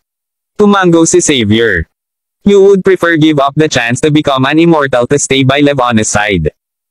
This is something that I can't compare to. Michael, simula ngayon, hindi na kita guguluhin. I wish you both happy. Oh, right. Hindi patay ang dragon, ang tito mo, at si Jamie. Naglilinang sila sa isa ko pang clone ngayon. Ikaw pa rin ang iniisip nila. Lagi nilang iniisip na balang araw, kapag naging matagumpay ka. Sa cultivation mo, hahanapin ka. Michael, maimpluwensya ka talaga. Dahil doon, lumipad si Xavier sa kailaliman ng talon. Nagulat si Michael. Nasaan sila? Gayunpaman, hindi sumagot si Xavier at nawala. Michael mumbled, my uncle. Dumating din si Rando sa Celestial King Planet. Sa araw na iyon, pagkatapos bumalik si Michael sa pamilya Howard, nagpasya sila ni Levana na bumalik sa Earth. Ikalabing-6 ng Nobyembre taong 2035. Orlando, International Airport. Lumabas sa labasan sina Michael, Levana, at Chloe na may dalang trolley na naka-sunglasses. Salvatore, Mike Baylor, at Victoria ay hindi bumalik sa Earth. Nagpasya silang ipagpatuloy ang paglilinang sa Celestial King Planet. Anyway, advanced na ang teknolohiya ngayon. Maaari silang bumalik anumang oras na gusto nila. Paglabas nila, nakita ni na Michael at Levana ang mga taong dumating para sunduin sila. Lauren. Sina Martin, Stephen, Marisa, Brad, at ang iba pa ay nagwagayway ng kanilang mga kamay mula sa malayo. Michael. Isang pamilyar na boses ang narinig. Kumaway sa kanila ang isang magandang babae na nasa edad 30s kasama si Michael. Nasa tabi niya ang isang batang lalaki na halos kasing tangkad niya. Nagkatinginan sina Michael at Lavana at ngumiti. Hinawakan nila ang isa't isa at naglakad patungo sa mga tao. Wakas. Maraming salamat mga ka-master sa walang sawang pagsusubaybay. Isang like, share, and subscribe naman dyan mga ka-master. Abangan ang susunod pang mga kabanata.